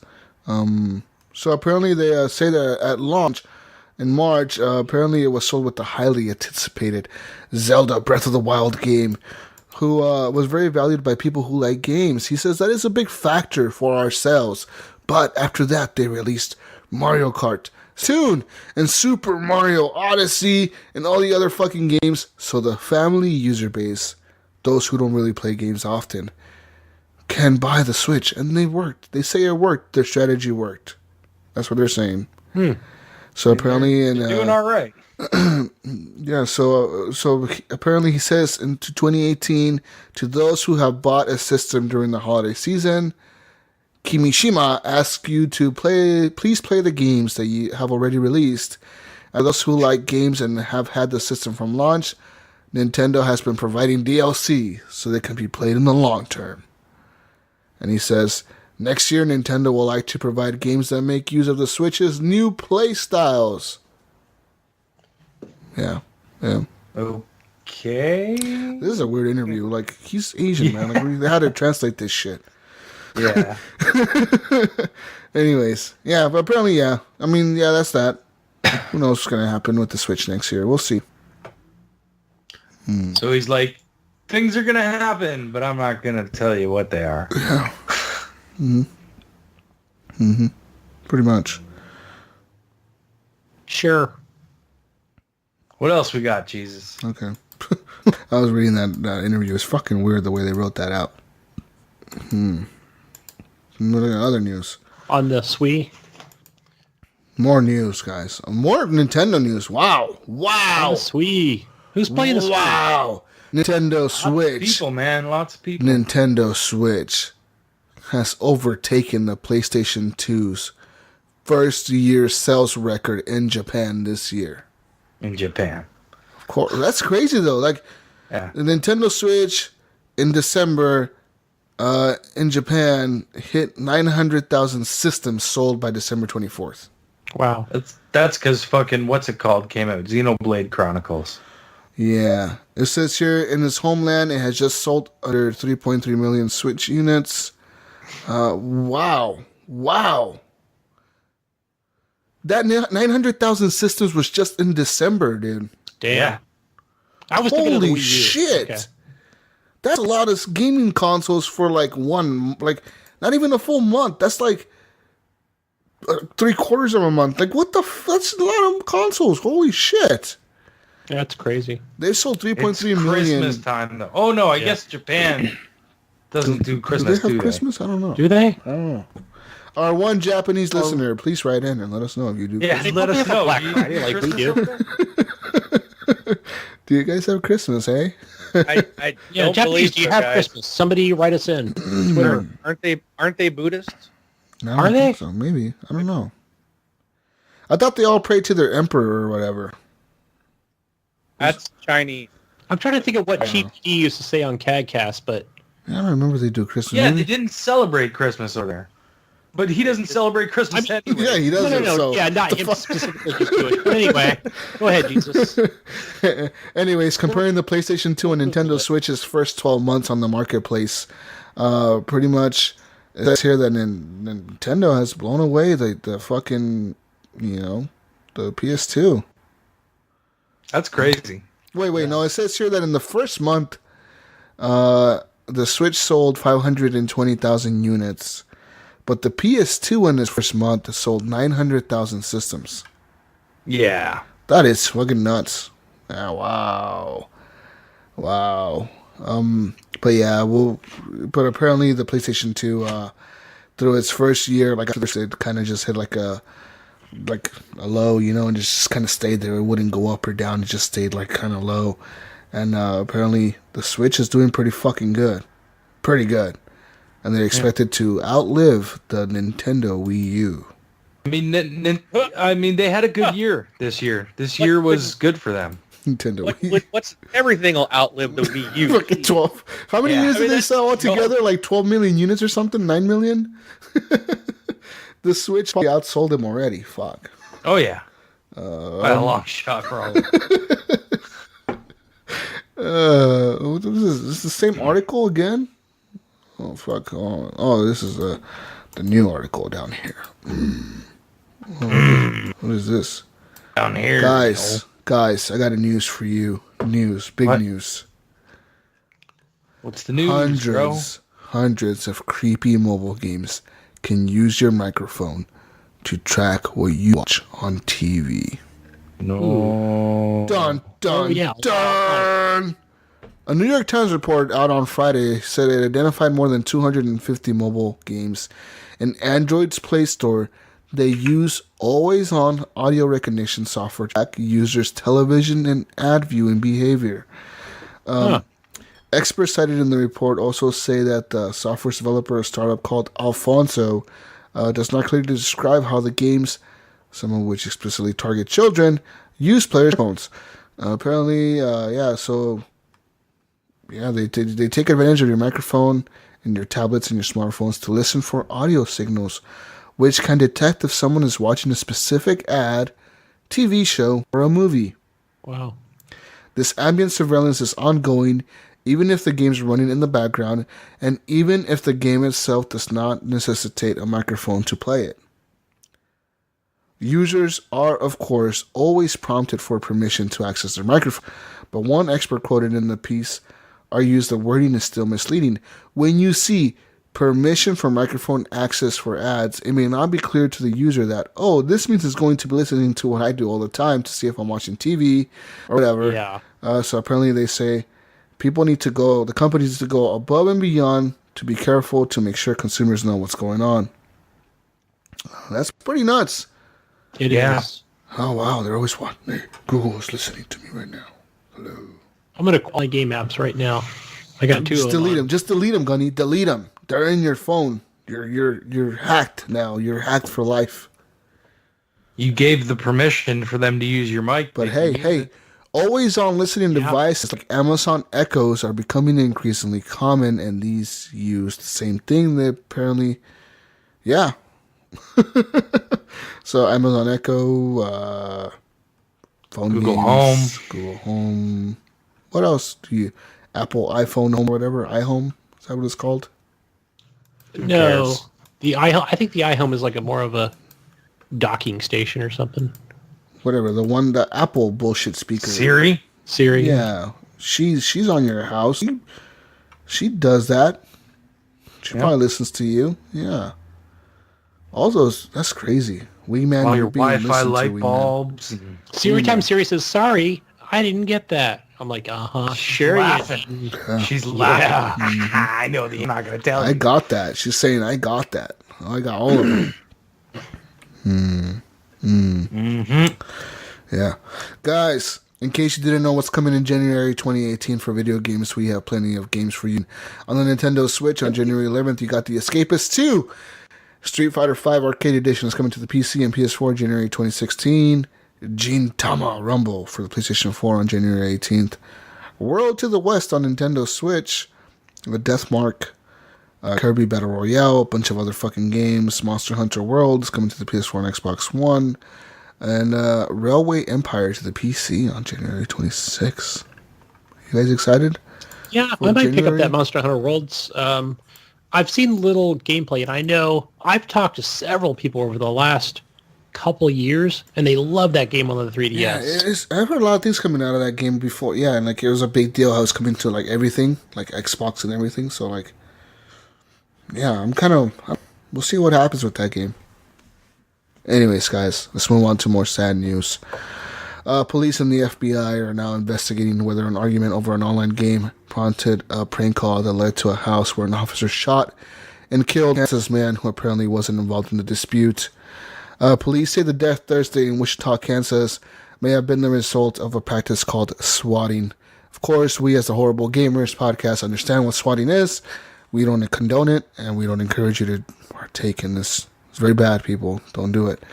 But apparently, swatting, guys, I'm going to explain it to you, is a situation in which a person makes up a false report to get a SWAT team to descend on a certain address or location. Wichita Deputy Police Chief Troy Livingston said an officer responded to a report that a father had been shot in the head and that a shooter was holding his mother, brother, and sister hostage. When the police arrived at the house, a 28-year-old man who came to the front door was shot. Oh, And he is now dead. He died. damn. The man has not been identified by police, but Lisa Finch told the newspaper that the victim was her son, Andrew Finch. She said he was unarmed and was not a gamer. Livingston did not say what caused the officers to shoot the man, but Livingston did tell reporters that at the scene that police were called to the home after being given some information.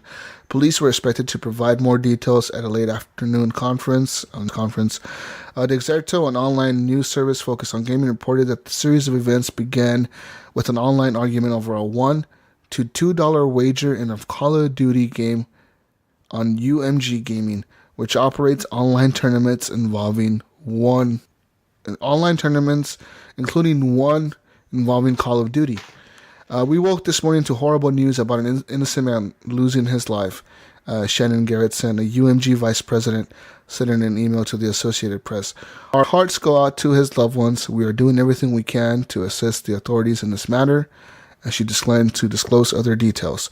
The FBI estimates that roughly 400 cases of swatting occur annually, with some using caller ID spoofing to disguise their number. An FBI officer in Kansas City, Missouri, which covers all of Kansas, said the agency joined the investigation at the request of the local police the other day. Lisa Finch, the mother, told the newspaper that her son was murdered by the police. She said he went to the door after hearing something, then screamed and was shot.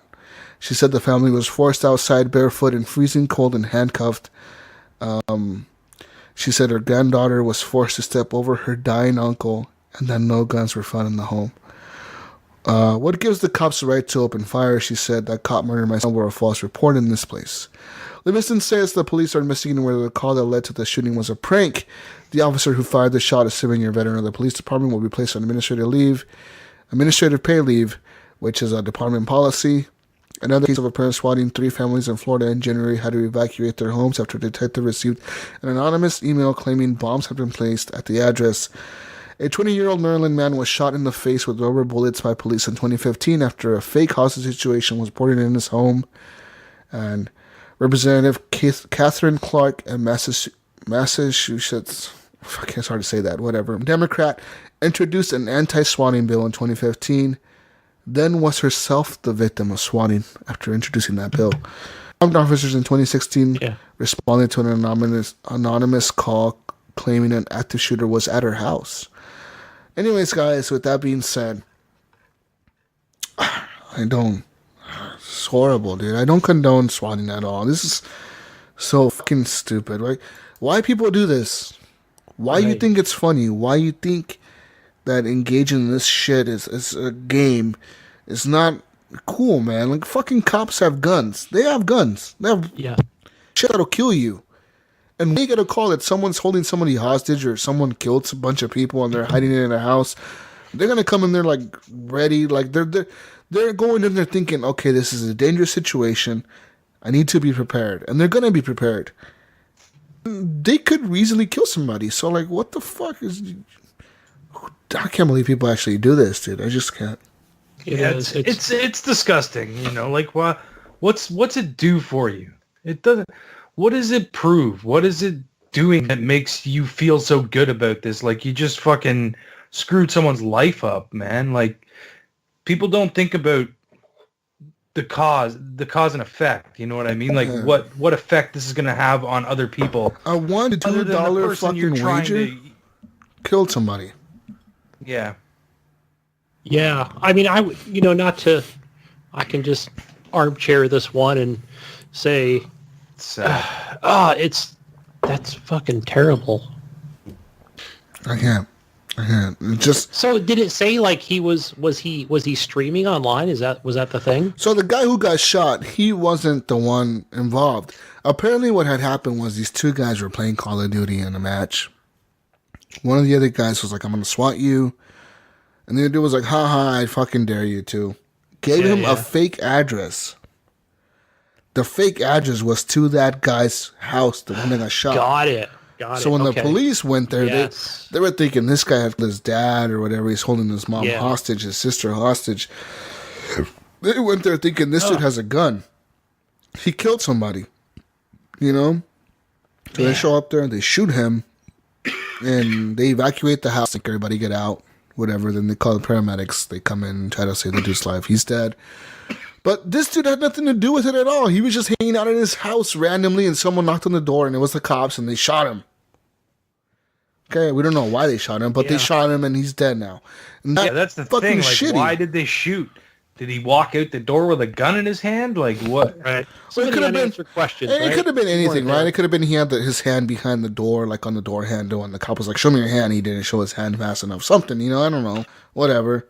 Yeah. So I mean, think about you. You think about yourself getting a fucking knock on your door right now. You go to check it, and the cop is out there like, "Hey, put your fucking hands up." You're gonna be like, "What for?" You know, what did I do? You know, like, right.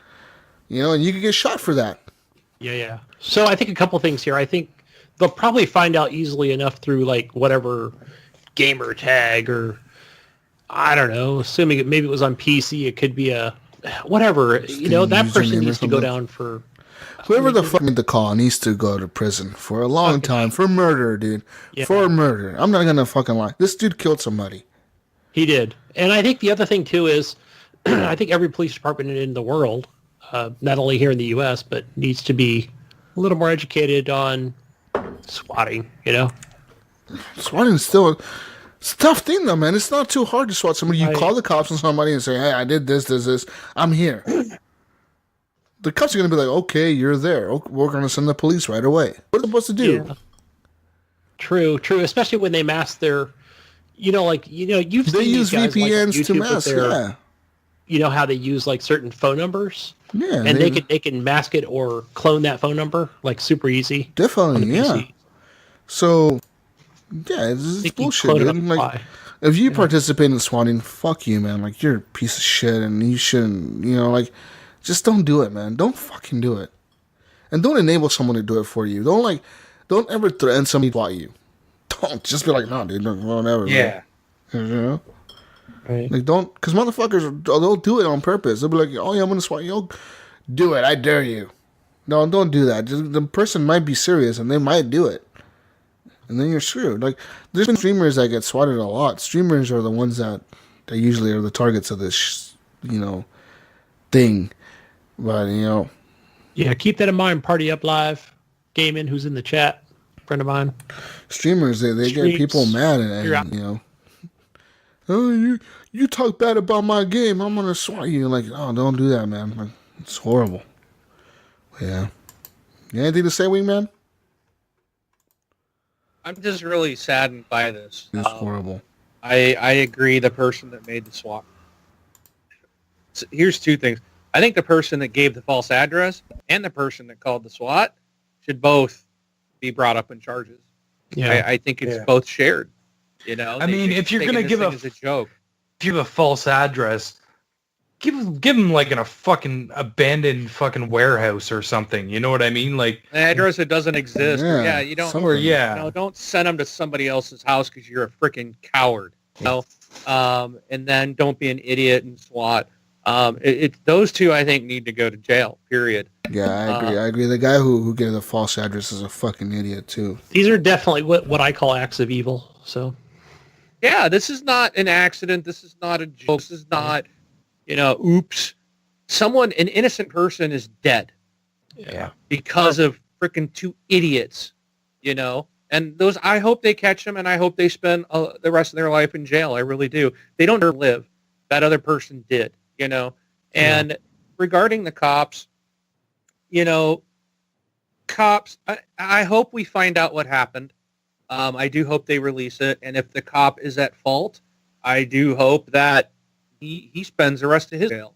But when the cops are responding to a murder or hostage situation, dude, they can't go into it going, okay, this is probably a joke. Because 99% of the things they deal with taking are it real. serious. Yeah, it is a serious thing, and that's what these idiots need to realize is you can't take some serious job like that and make a joke out of it.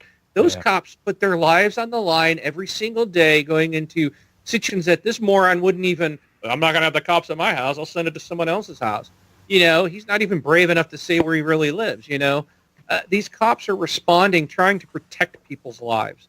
I can probably guarantee that cop is feeling horrible, I mean, we don't know what happened there, but people got to understand what's really going on.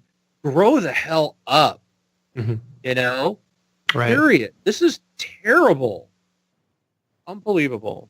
It's so sad. Yeah, I agree. I that guy who gave the false address is a dumbass too. Like, you're a fucking idiot. Why did you do that? And he should definitely be held accountable as well for giving that address. And I agree with you, Wingman, that the police officers, they need to respond to situations accordingly. And if you get a call that someone's fucking killing people in a house and holding people hostage, you're going to go in there thinking, I'm going to take this fucker out. Like, this guy needs to go down, They're not going to casually walk up the door and say, hey, what's up? Yeah. They're going to come guns a-blazing. Fucking yeah, they are. And if you were a hostage, you would expect them to. Yeah, I wouldn't. If it was me and I was truly in that situation, I'd want the cops coming in freaking hard and heavy and protect my family and not go, hey, what's going on? Right. Yeah. Then they get shot. I mean, it's horrible.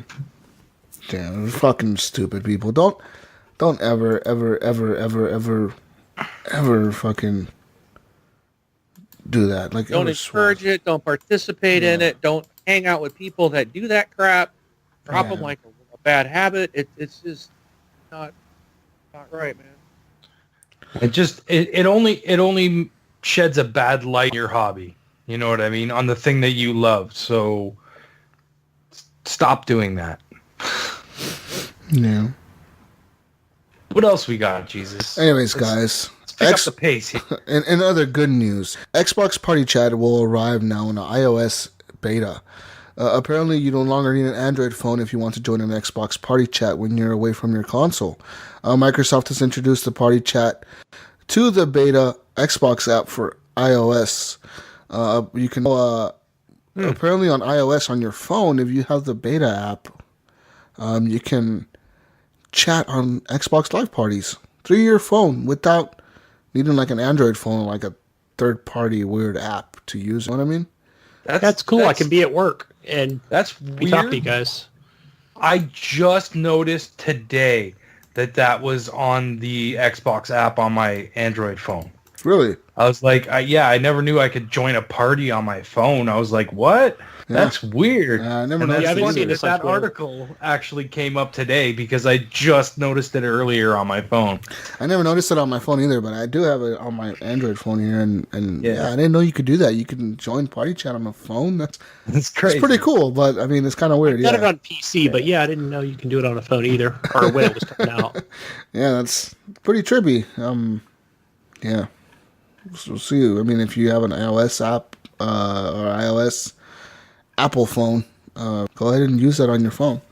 What do I think you just download the Xbox app, no? Or there has to be an beta. Xbox. It's a beta, though. I think it has to be. Yeah. Look for the beta app. Yeah, there's two different ones. There's an Xbox app and a beta. Yeah. Download the beta one, and you should be good. Download the beta app, it's called? Xbox Beta. Or Xbox One beta or something.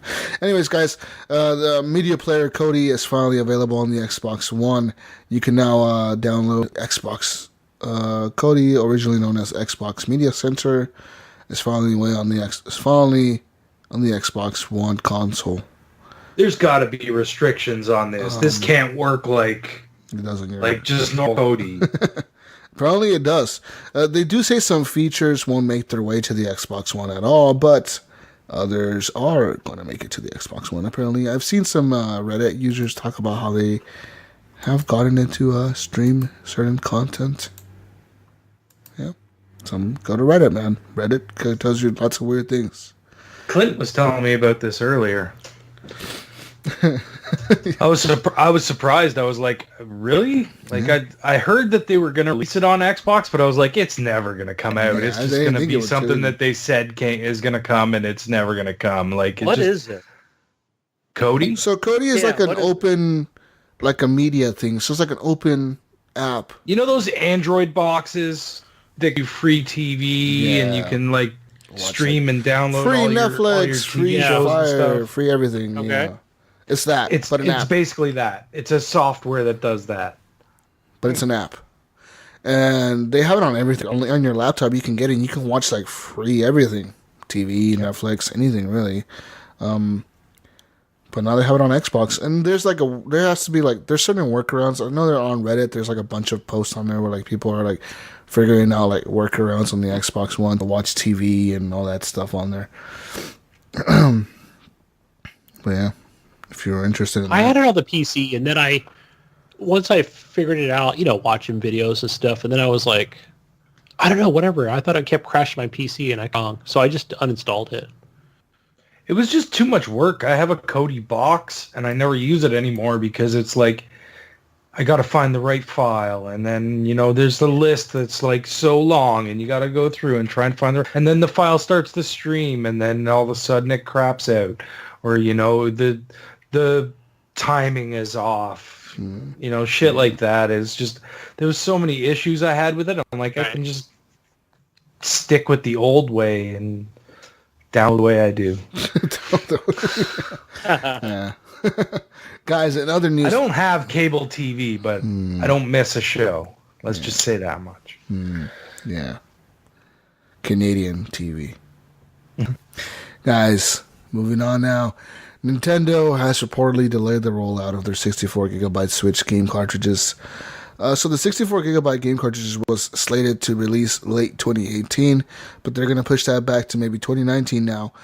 But the plus here that currently Nintendo cartridges, like the game cartridges you see, like if you buy the physical copies of games, are 32 gigabytes. That's what they are. They're 32 gigabyte cards. But LA Noire was a game 27.4 gigabytes on the Switch.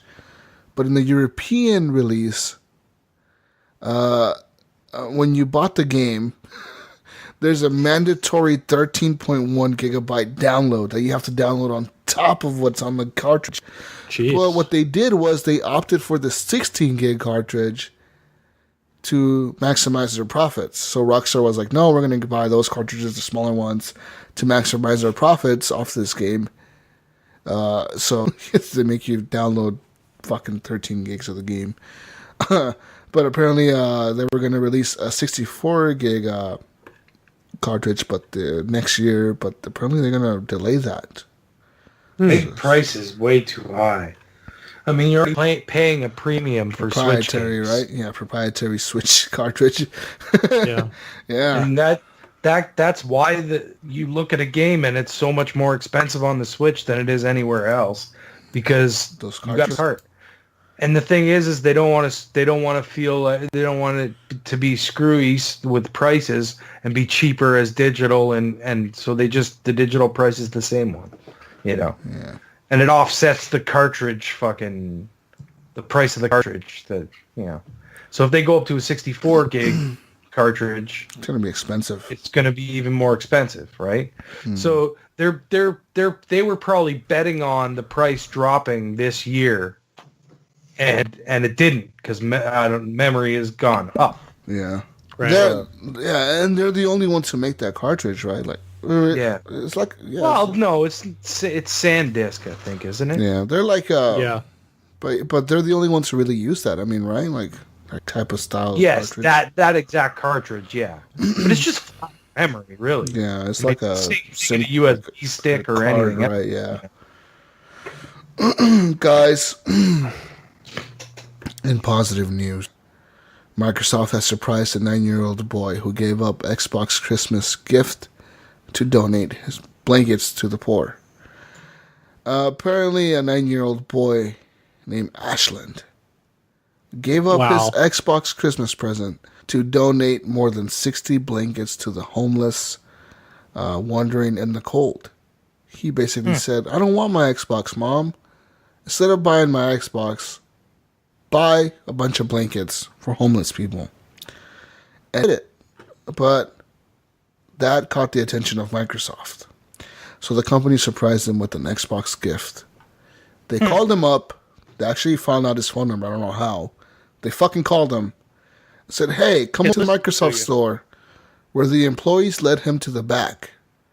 And he received a brand new Xbox, Minecraft Edition, along with other gifts from Santa. And seeing all the gifts made the boy cry. Makes me cry. Oh.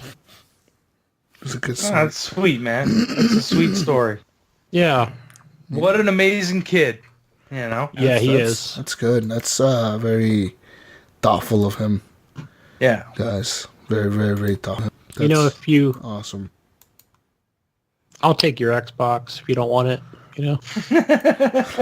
Whoa, Gunny, whoa. Gunny's Whoa. like, I'll take your Minecraft one if you don't want it. I'm just kidding. Whoa, Gunny, whoa. This is not supposed to be that. No, Gunny, nice. Oh. He's like, I got about 10 blankets in the fucking closet I can get rid of. I'll just give them to the poor. Give me your Xbox. Gunny's Oh, the right. Grinch. I do have blankets too, by the way. Gunny's the Grinch of Christmas right now. Calm down, Gunny. Calm down. In other news. Way to ruin a That good boy has a big heart. You ruined a good story. unlike Gunny. All right, damn Gunny over here. I'll take your Don't play his Xbox, games little on kid. Baby, unlike Gunny. Guys. Anyways, that's the end. That's the end. That's all the news we have. But yeah, let's move on to Facebook questions, Gunny. Facebook questions. Facebook. Facebook Yeah. questions. First one. First one's from our good friend Brian Tulp Jr. Mm-hmm. He has a question. He says, have you ever had a game respawn you into a location and timing that is just horrible? It makes it almost impossible to do your objectives. Call of Duty all the time.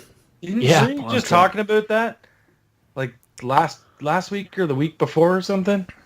You were talking about how you got stuck in I think it was you, Jesus. You got stuck in a safe spot. No, that Every wasn't. time That you was somebody started up- else. And every Can time never it started up, you would die. You didn't have enough health. It was Wolfenstein. Wolfenstein. Wasn't me. Wasn't me. What? Oh, that was Chris, wasn't it? He was talking about Chris? that. Yeah. Maybe that was Chris. Yeah. He was stuck in a spot in Wolfenstein. Like, it auto saved them, and every time he died, he would just keep getting killed. Every time he went back in there, so it's like he's screwed. Yeah. That reminds me of a time on Medal of Honor.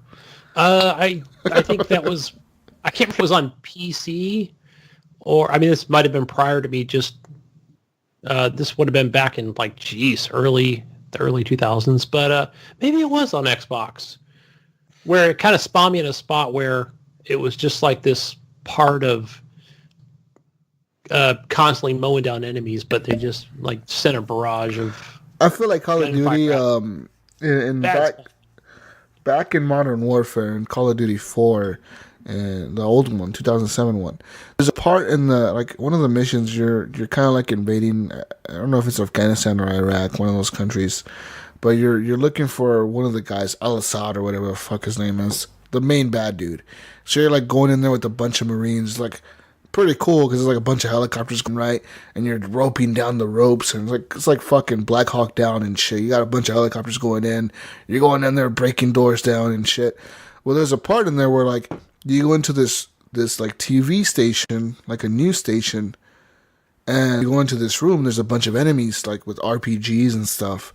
And I remember when I first played this game back in 2007, for some reason I had ran into the room, and there's a dude with an RPG. He would always shoot me, and it would always blow me up.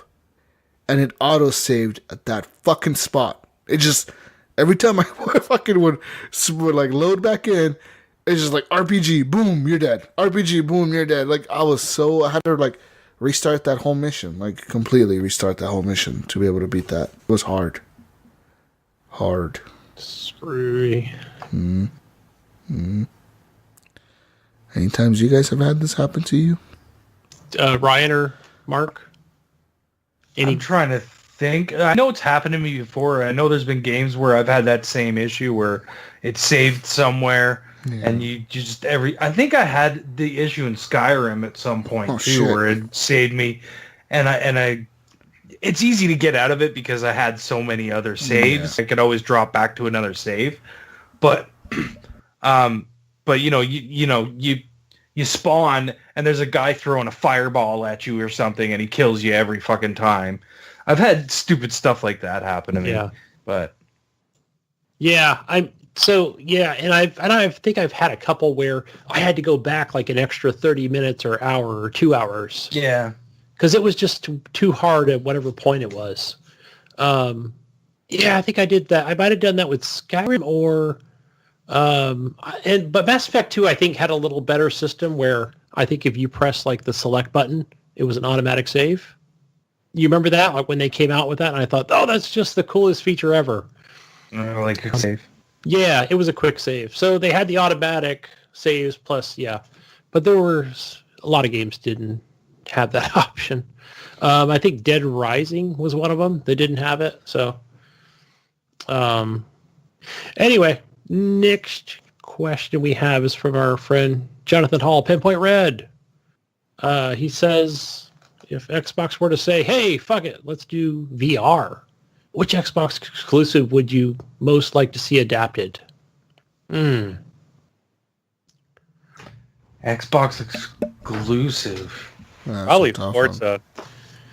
Yeah, I mean, that was Forza. that first came to mind. Forza would be cool in VR. Yeah. To me, that makes Anything in a sense. cockpit makes sense. Yeah. I don't know. I think that would be pretty cool just to look around, like Jonathan said. He said, doing the PSVR with that PlayStation. Yeah, that one. That would be cool. Sport. Yeah, Gran Turismo.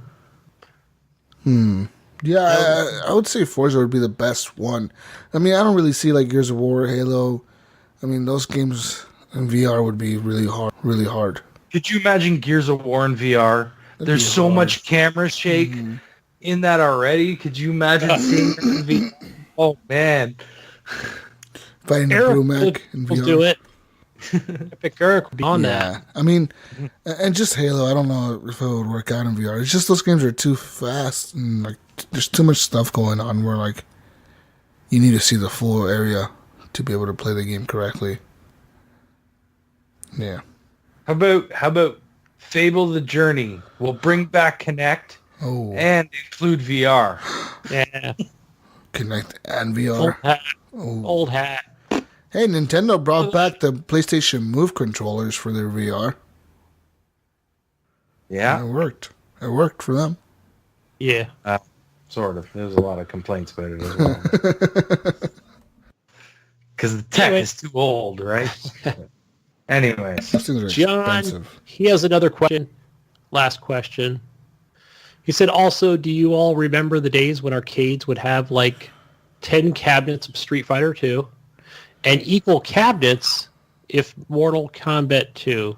Of Mortal Kombat 2. Or Mortal Kombat 2. Maybe it was a Cali thing, but those days were crazy. I know my brother was huge. I mean, we've always been out here in California for the most part, and he's always loved his Street Fighters and Mortal Kombats.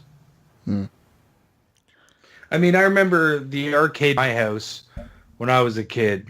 It didn't have like rows of them, but there was definitely like two Street Fighters and 2 Mortal Kombats in there. Always multiples on the Street Fighters, for sure. Yeah. Yeah. But I mean, if I was in downtown Toronto, it's a different story. You can walk, back in the day, you could walk in an arcade, and yeah, it would be like that. There'd be like 10 cabinets back-to-back, Mortal Kombat and Street Fighter. So, just not around me. When I was a kid, I wasn't going to downtown. So, it was like I'd go to the mall and go to the arcade. Right, yes. A little tiny one, right? Yeah, we had our Tekkens and, oh, you know another one just kind of brings back a memory, Ryan, it's Game Share now, and you have that, is it Shinobi? I think it was a Xbox 360 game that was backwards compatible. Yeah. Yeah, I remember playing that back on the old arcade, man, when I was a youngster at the time. Now that I'm old. But yeah, I think it's called Shinobi. It was another good ninja game.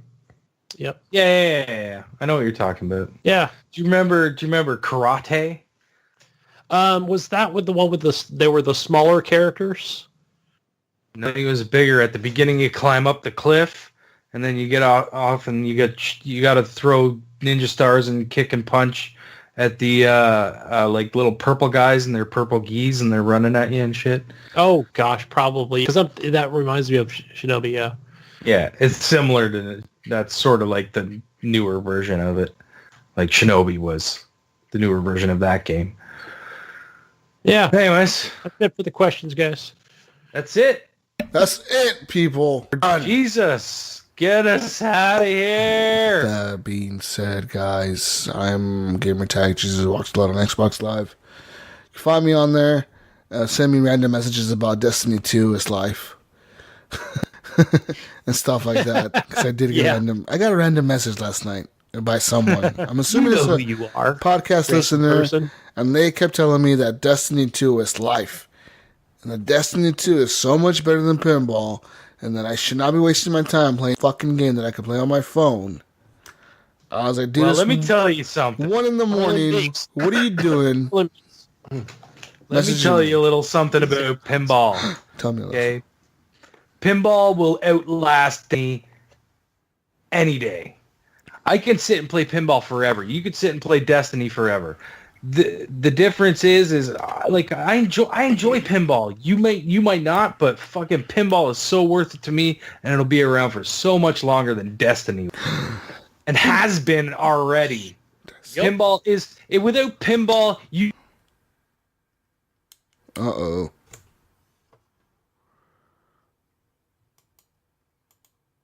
In the 80s, like that's, and then it got set up as a game. Anyway, and I'm not getting on this whole fucking train. And you can find me on Xbox Live, Steam, and PSN under Gib8777. And I'll probably be playing more Pinball Effects, definitely. And Titanfall 2 and PubG, most likely. So hit me up. PubG. Wingman, we need to play PubG. Yeah. But where can we find you, Wingman? Where can we find you besides this Xbox Live podcast?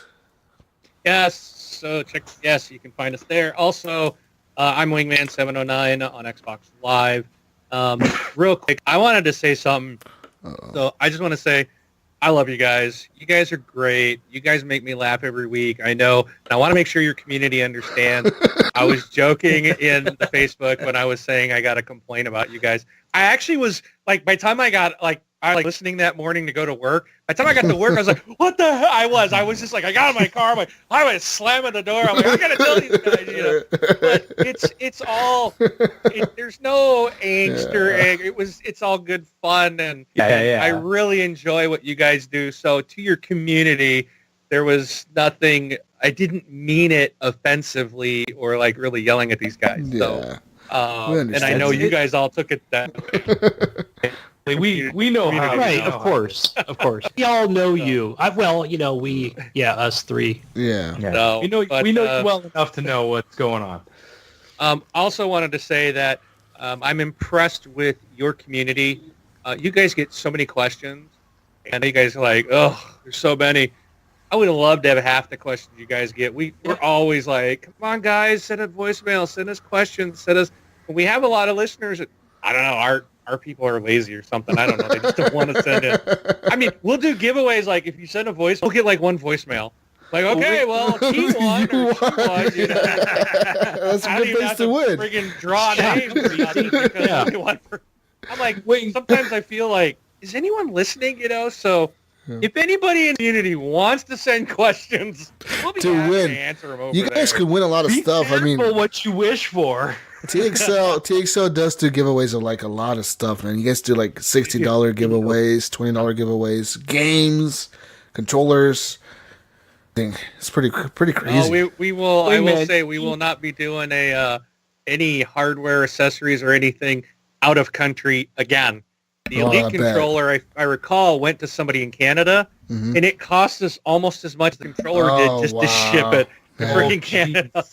That's crazy. That's because that thing weighs so much. That's because that's a heavy thing, yeah. But so would a console. Rob went through hoops, man. Jeez. So, but that's why we like to do the gift cards. It's just digital, You should have made... Even if you're out of the country, you can change your address to some address in the States, and then you can cash it in and get what you want. You could have had just had Rob at the time, because he lives in Chicago, and just have him drive up to the border. And I don't know where in Canada, though, that the winner was.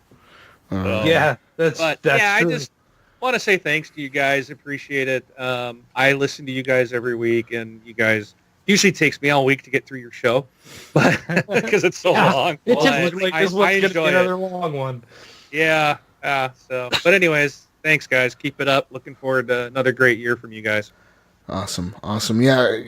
And to all our listeners, man, Happy New Year's to you guys, because it is an incredible year for Horrible Gamers. I feel like this year we've had a lot of growth between us as hosts, our chemistry, and just with the listener base, man. Our downloads are up, significantly from last year. And I've seen that. But I just want to encourage all the community, like the listeners. I consider you our community because, you listen to our show. I want you guys to join our Facebook group and just go in there, man, because, there's so many people in there that you can meet that are so fun to play with. And, I could almost say that some of these guys are, MLG status gamers, man. Fucking some people I've played with. I'm like, dude, how are you not an esports guy? What the fuck? Are you just too old to qualify for esports, or what's going on? You're way too good at this game. But yeah, shout out to our listeners, man, and Happy New Year's to everybody. Yeah, definitely. Happy New Year, everybody. Gunny, did you sign out? I have not signed out yet.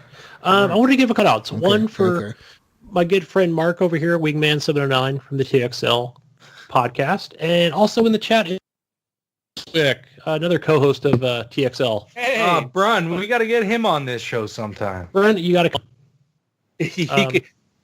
Brun hates when we do an hour and a half. He will never get on here. I have to go, guys. All right, guys. Gotta make this a short show.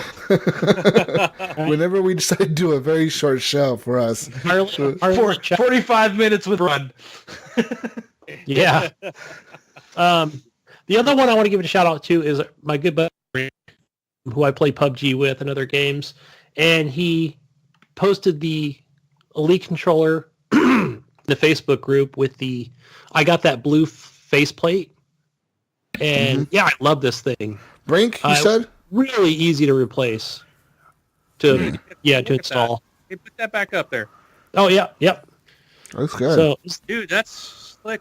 isn't that beautiful? I thought, how's that going to work well or look with? But it's got so much black and silver and blue. It looks to nice it. for an Elite. I wish Elite controllers could come in colors, man. Those things should be able to come in colors.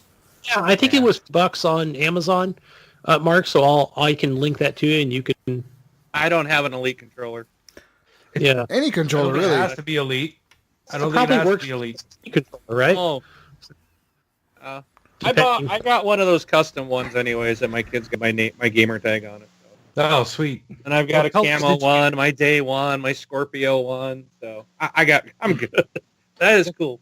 What colors did you get on your custom? It's all white and then like all the shoulder buttons. So it's not really custom. I don't like wild stuff, but like all my shoulder buttons are like this really cool blue. Oh, nice. Like dark blue, and then my sticks are this dark color blue with the D-pad. Nice. It's nice. It looks really cool. Nice. But then all the plastic's white. So. Yeah, I've always wanted to build a custom controller, but it's like I have my Elite now, so it's like why would I even bother? So much money, right? It's like $100 for one of those controllers. It's like fuck. I want to be able to just send my Elite controllers and be like, put a new case on this. Let me customize this. Yeah. But yeah. I think they'd add the Elites someday to that custom. They will. Yeah, maybe one day. $200 for an Elite controller instead of $150. Yeah, exactly. There you go. Exactly. But people will buy them, man. Yeah. And then an extra $20 if you want your name engraved on for it. sure. I just write my name with Sharpie. We will engrave it in gold, real gold. It's Sharpie. Jesus. All messed up. You know what I play? You know what I play my Steam games with? What? My Project Scorpio controller. Oh. That's what I play my Steam games with. Nice. Yeah. The Elite is for the Xbox, and the Project Scorpio's for Steam. I need to use my Elite. Very I weird. don't even know where that thing is. Where the fuck is my Elite controller? Oh, I actually haven't been using mine either. I've been using my Project I've been using my Scorpio. regular one that came with my Xbox One X. I don't know. Fuck. I haven't used my old. Because mine's sitting right here. It's in the back room connected to My the Elite, the grip started falling off, so I had to crazy glue it back on, and it's just fucking all messed up. I need to find that thing.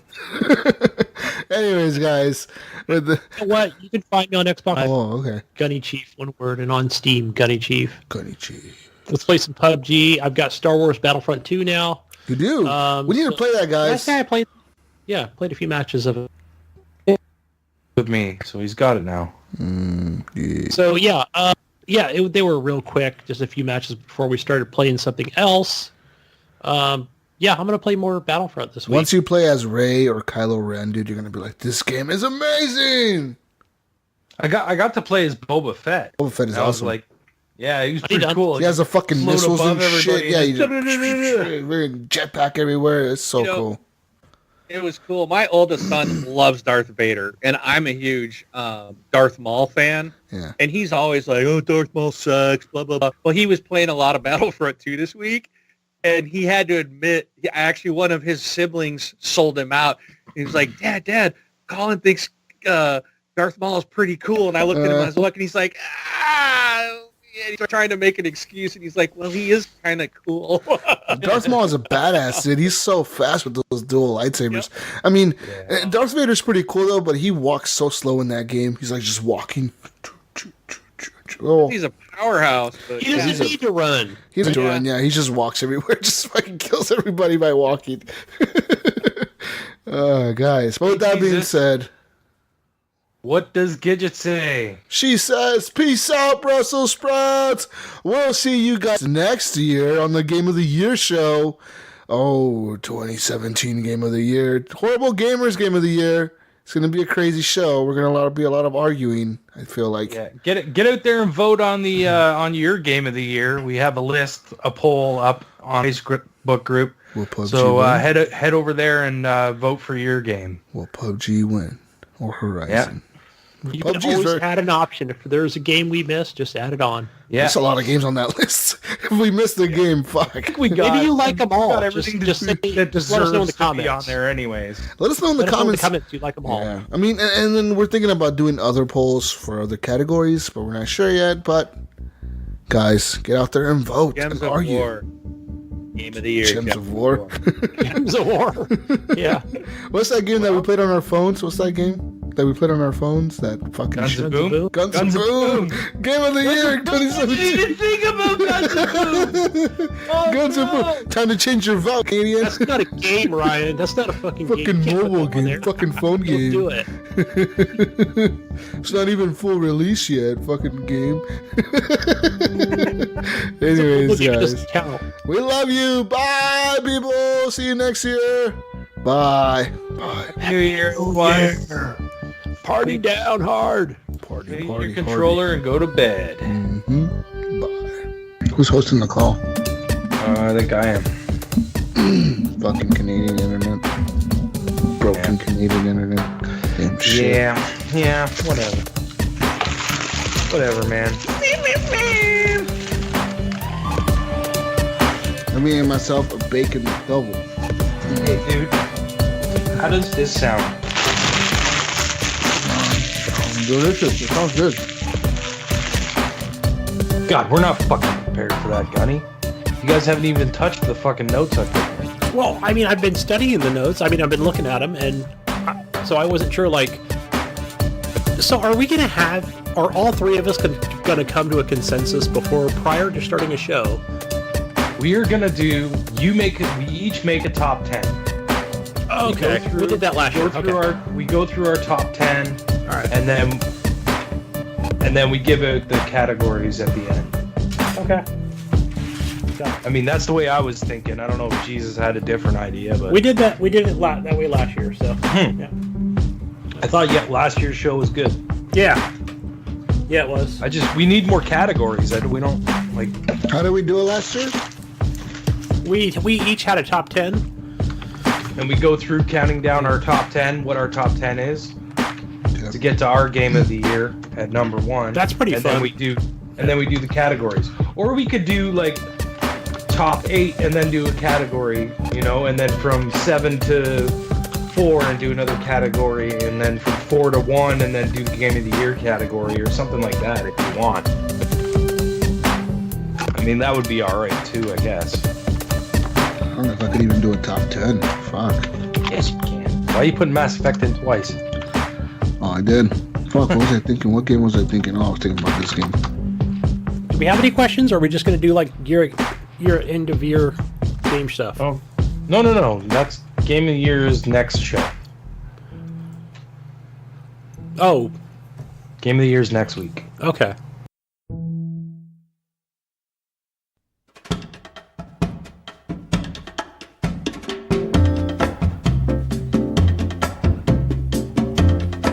Ryan, we got to talk DropMix. Yeah, man. You liking it? So far, it's pretty cool. Yeah. The only thing I don't like is trying to get all the damn cards out of the packaging Yeah. without ruining them. Yeah. I got one that won't work. I did too. One of my cards. What card is it? Do you know? Beethoven's Fifth? Oh, really? That's a puzzle card too, isn't it? No, it's a yellow card. Doesn't it have a little puzzle piece at the bottom? I have no idea. I'd have to go look. Yeah. Mine's fuck. I can't remember which one it is now. Stupid The Weeknd song, The Weeknd. And it's one of the newer ones that I got. I bet knowing them, if we contacted them, they'd replace it. Probably with a whole new pack as well. Probably, yeah. So And they're okay, on sale for $64 at Toys R Us. Seems like a weird game. Where's the actual- I don't have I no don't one to see the play that game. shit with, so I wouldn't. oh, here's the game.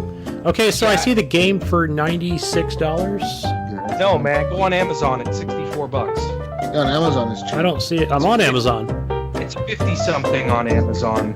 Oh, maybe the sale's over. I don't I know. think it's There was- $69.99 It was everywhere. $69.99 on Amazon. That's not there. That's what I paid. Well, okay, here we go.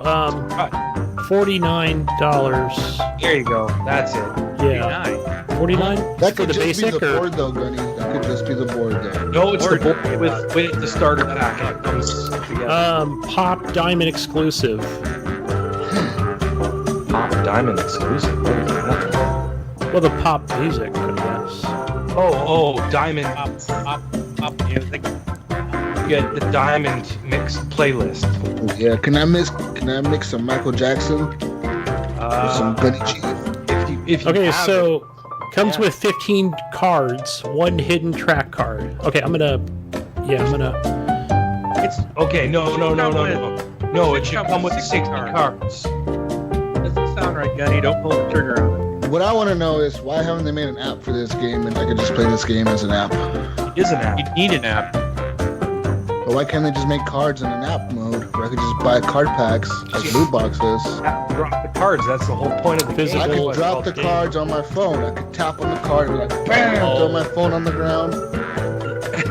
Well, you know what? You probably could because there's an RF chip. I know my phone has an RF chip in it. Yeah, totally. So yeah, but not all phones do, so it wouldn't work with everything, right? Fuck the people. If you're that- whining, just go get it. No, I want this in an app to play on my phone with loot boxes. Lots of loot boxes. Fuck your loot boxes. You know I that? want to feel like We don't want get an anything new. achievement. Fuck your loot boxes.